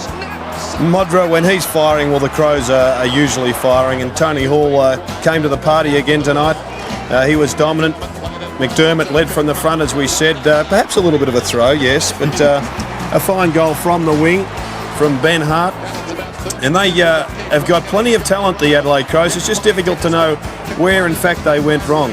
Mark Rashudo, I think, is one of the reasons they played outstandingly well, and it just amazes me that he hasn't played more games in the centre this year. They've persisted with him on the half-forward line, but I think he's a genuine centreman of the Jeff Rains mould. He can take an overhead mark, he can bomb the ball long, he's creative, and he's pretty tough, as we saw on screen a number of times. An excellent performance by Tony Hall on that occasion, and he put together a very good evening. But the Bombers, well, I guess that's back to the planning board for them. They're going to be a threat again next year. They've blooded so many players in many, many positions. They've given them probably games that they perhaps didn't deserve, but that will hold them in good stead as 1995 unfolds. Just a question on the Crows and Graham Corns. Is this going to keep the Wolves from the Corns door for a few more weeks? Well, there has been a lot of speculation as to his position, but What do you think? I would think that there isn't a better man around for the job, particularly in South Australia. It'll be a tough position for anyone to take, although a very good position, as I've already alluded to the fact I think they've got an excellent list and could go a hell of a long way. I think the game was probably won and lost in the middle of the ground. It was pretty even at quarter time, but there you see a total domination, 20-9 out of the centre. Sean Wren obviously plays a big part in that, but with Essendon's three-pronged attack in the middle with Alessio, Salmon and of course Somerville, you would have thought that they would have been able to counter that, but well done to the four players who took the ball away so many times in the middle for them. Now, we've talked about Graham Corns and the Adelaide Crows. You're trying to get controversial? No, I'm not. I'm merely asking an expert in the coaching position. It has been widely reported that Kevin Sheedy has still not signed with Essendon. Would this devastating loss have any effect on his footballing career? Well, I wouldn't think it's devastating for him, and I would doubt it'd have no bearing. I would think it'd have no bearing whatsoever on his decision for next year. So I'm making a mountain out of a molehill. I would think so, yeah. Fair enough. And do you think he will remain with Essendon? Most definitely. Thank you very much. Despite what you're trying to intimate. I'm not. I'm merely asking a question, and I think it's very good of you to answer. Now, as far as best players are concerned today, tonight at Football Park, who did you like? Crows had a lot. Well, they did, and I gave it to David Pittman, actually. I thought he was a four-quarter player. I thought that Rashudo was terrific. I gave him a couple of votes. And I tossed up on a number of players, the Max, McDermott and McGuinness, but McGuinness kicked a couple of important goals, and probably his kicking is a little bit more damaging. So I gave it to him ahead of McKinnon, McDermott and Ben Hart. Right, thank you for those. So David Pittman, you are going for as the best player on the ground. Now the other match, Jared, decided earlier today was at the Gabba ground, and it was between the Bears and the Hawks. Let's have a look at Hawthorn's final score, because they hung on despite a determined fight back in the second half by the Bears. Hawthorn 15-12, 102. Brisbane 13-13, 91, a margin of 11 points. Bernie Quinlan was up there for Sports World. This is how he saw the votes. Young Mark Graham having an exciting game today, and he is a fine prospect for the Hawks, getting a best on ground vote from Bernie. Craig Lambert finished with 2 votes for Brisbane, and Andy Collins finished with 1 vote. That's coming from Bernie Quinlan, one of the stars of the day, because finally he surpassed that magical 1,000 mark in goals, was Jason Dunstall. And with me is the man of the moment, Jason Dunstall. Congratulations on your 1,000th goal. What was it like? What were you feeling when you saw the ball went through? Very relieved. It's dragged on the last month or so, so I'm certainly happy to get out of the way early, because our main priority is just to win today, and we had enough trouble doing that. You are a team player, that's well recognised, but there must be some goals you do set yourself as far as the amount of goals you do kick. Yeah, I think I should kick at least 4 or 5 a game. I mean, if I play the full season, I expect to kick 100, because I'm getting very good service from the guys upfield. So, I've probably been a little bit disappointing over the last 6 weeks or so, but hopefully I can get that back as we run into the finals. Gordon Coventry, 1,299, is 1,300 in range for Jason Dunstall? Mate, I'll be an old man if I do that. I'd like to play for as long as I can, but the body's starting to pack up a bit, mate. I think old age is setting in. Well, good luck next week and into the finals. Congratulations once again. Thanks, Matty. Yes, well done to Jason Dunstall. A load off his back, and he joins a rather elite group, just 3 of them. Let's have a look at the voting in the Progressive Sports World Challenge Bank Award. Well, you can't catch him. Greg Williams, the Brownlow medal favourite, has won our Challenge Bank Award. He can't be beaten on 23. Glenn Jakovic and Buddha Hocking are equal second on 17. Then comes a pack of players on 14. Wayne Carey, Sean Wren, Ben Allen, Chris Grant of Footscray, and Brisbane's Craig Lambert, picking up a couple of votes today, has moved to 14. Now, leading goal kickers, well, Gary Ablett is on top, the only one at the moment with a ton. He has 113. Jason Dunstall with 6 today has moved to within reach. He's on 95. Will he get it against the Adelaide Crows next week? Time will tell. Steve Kernahan, 3 at the weekend to move to 71. Tony Modra, 5 tonight to move into 70. Fine performance, really, when you consider his year. Simon Minton-Connell, a couple. He's on 65. Chris Grant, 4, is on 65 also. And Johnny Longmire, looking to regain form after a couple of lean weeks, booted 5 at the weekend. He too is on 64. The 1994 AFL Premiership League Ladder, brought to you by Foster's. And let's have a look at the ladder at the end of round 23. Carlton is on top, followed by the West Coast Eagles. In 3rd spot outright is Footscray. 4th on percentage, North Melbourne. 5th, Geelong. 6th, Hawthorn. 7th, Collingwood. 8th, Richmond, all on 48 points. Melbourne is a game out, and the Bombers, well, I guess now we could say they're out of bounds. Out of bounds. Centimetre perfect. Out of bounds. Sensational. Out of bounds. Look at that, Stipper. You idiot. Out of bounds. Oh, fantastic stuff here. Welcome to all our listeners right across the nation. It's your old mate Rex here, thank you very much, to give his summarisation.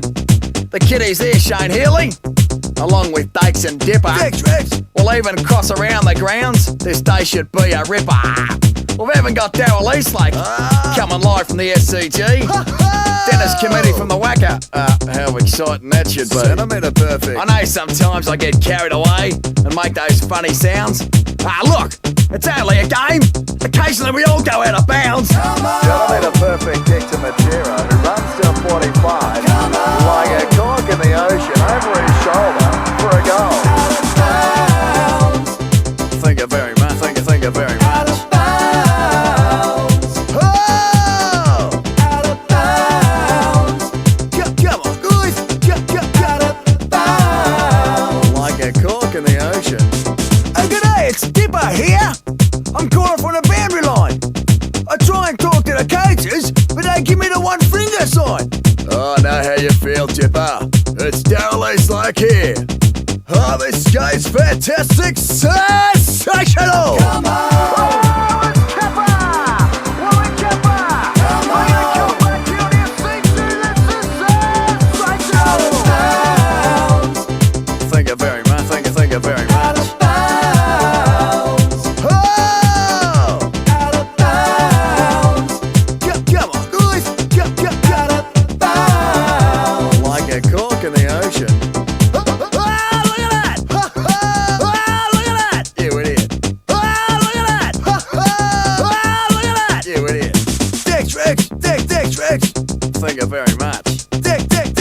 Rex, Dex Rex. Come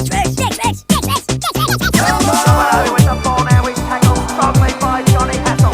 Come on! With the ball now, a kick by Hassel to the spin on the ground where it's marked by Williams. Williams kicks in home to Buckley. Buckley takes a Brown. Brown kicks in Buckley. Thank you very much. Thank you very much. Yes, Eric Banner showing a bit of form. Let's go down to the Crows dressing rooms, and Graham Corns is with Neil Curley. Curls? Thank you, Sandy. Well, Graham, from where I sat tonight, and I've sat there all year and watched the Crows, and some of the performances have been good, but tonight it was superb. The aggression, the discipline, the commitment, and the run was all there, and something that's been lacking for quite some time. I just think in a lot of ways, Curls, the pressure has been released. We've been under intense scrutiny right from about round 7 or 8, and when we were a little bit unsettled with injuries to key players, we never really regained our balance, and it weighed heavily on our mind. Our form wasn't good, and I think it weighed heavily on everybody's mind. And with the pressure just off a little bit, the players could get out there and really play with a little bit of passion and enjoy it. There's no fear of making a mistake, and I just think they reacted pretty well. Plus the fact they were pretty fresh in the leagues after the bye too. I think that made a difference. That's the one thing that stood out to me tonight, was the confidence of their movement. They've been hesitant over the last few weeks, and that could have been the reason with the pressure on them. But tonight, when they got control of the footy, they were prepared to do something very quickly with it. It's important we did. I mean, if you look through our team, there's a lot of youngsters in, and probably a lot more youngsters than you'd like to have in an overall balance of a team, but it was also countered by some experienced players, and I think they just blended very nicely. Everyone wanted to have a go at the ball, everyone wanted to get a share of it, and when they got it they weren't hesitant to throw it around, which has always been the best feature of our game. But we've gone into our shells a little bit at critical stages of the year, but tonight there was no stopping it. I thought Essendon played pretty well. I mean, the game was played at a pretty furious pace, and they've had a fairly difficult run, as everybody realises, but I thought they kept at their task pretty well, so it was a good effort all round. Well, they were always going to do that because it was their last chance to feature in this year's final 8. You knew they were going to be hard at you, and the pressure that was in the Essendon room in their focus on their build-up was fantastic. We knew they were going to come at you hard, but you absorbed that, and then like 3 players tonight, I think, that are going to be very good for the Crows for a number of years. Young McKinnon on the half-back flank has really come of age very quickly. Yes. Young Wellman has really found his nits there, and Rungwe Shuto, of course, is going to be a very key player for a lot of years. Well, Mark's been very good all year. Sean Wellman's been very good in defence, and Marty McKinnon has just, I guess, surprised us all, where we thought he was a little bit slight and perhaps didn't have quite the physical profile that we were looking for a half-back flanker, but he's surprised everyone. He's just got better and better and better, first with Central Districts, and since we've promoted him, he hasn't looked back. But I thought young Nick Pesh and also Matty Power. Matty Power did a very good job on Buick. Now, next week, of course, it's another ball game. It's Hawthorn at Waverley. You've had some good tussles with them over the years. Now, for Graham Corns' future, I see next week's game as very, very important. It probably is, Curls. I mean, you wouldn't want to think your future came down to one game. I think it is. It may be, but we haven't. From our point of view, the critical factor is we haven't won a game of footy in Melbourne. We've drawn with St Kilda. Hawthorn obviously fighting for a chance to contest the finals. They won today, so they'll be pretty worthy opponents. I mean, our season is all but over, but as you see from tonight, you don't necessarily have to play for the incentive of finals. It's the personal pride and in the individual performance that is most important, and particularly with young players trying to cement a place, and players getting a chance again, like Sean Tasker. I thought he was excellent. And he gets another opportunity, and he's obviously not going to let it go. Well, that's important with Tasker, and also Chalmers, I thought, tonight showed some good signs at centre half-back. As you say, there's a lot of new players in the side over the last half of the year, and they all seem to be emerging with some degree of confidence. Well, the more they get to mix with the players, everybody knows it's a difficult situation we have without a reserves team, and the players go up and back. Brett Chalmers hasn't had a great opportunity, but tonight he seized it. He's on a very good player in Hurd, so the youngsters will have a chance, and if they can build on it, well and good. If not, well, I guess it'll be senior players who are just waiting for another chance as well. Graham, thanks for your time. Enjoy the night. It was a very good one. Thanks, Chris. It's good on you, boys. Neil Curley and Graham Corns. Now let's look to next week. Get that smirk off your face too. Collingwood and North, because the 8's still to be decided. The question, of course, is can Melbourne get up there, Jared? Briefly, what do you think? Well, I think they can. I think perhaps Richmond are right under the hammer, and it's really up to them to pull off a surprise victory versus Geelong. And I think on Friday night it's going to set the scene. It'll be the first final. I think Collingwood and Melbourne will draw 85,000 people and should be a start of a fantastic weekend of football. Yes, it all starts on Friday night. The big winners here tonight at Football Park were the Crows by 57 points. This has been a 7 Sports production.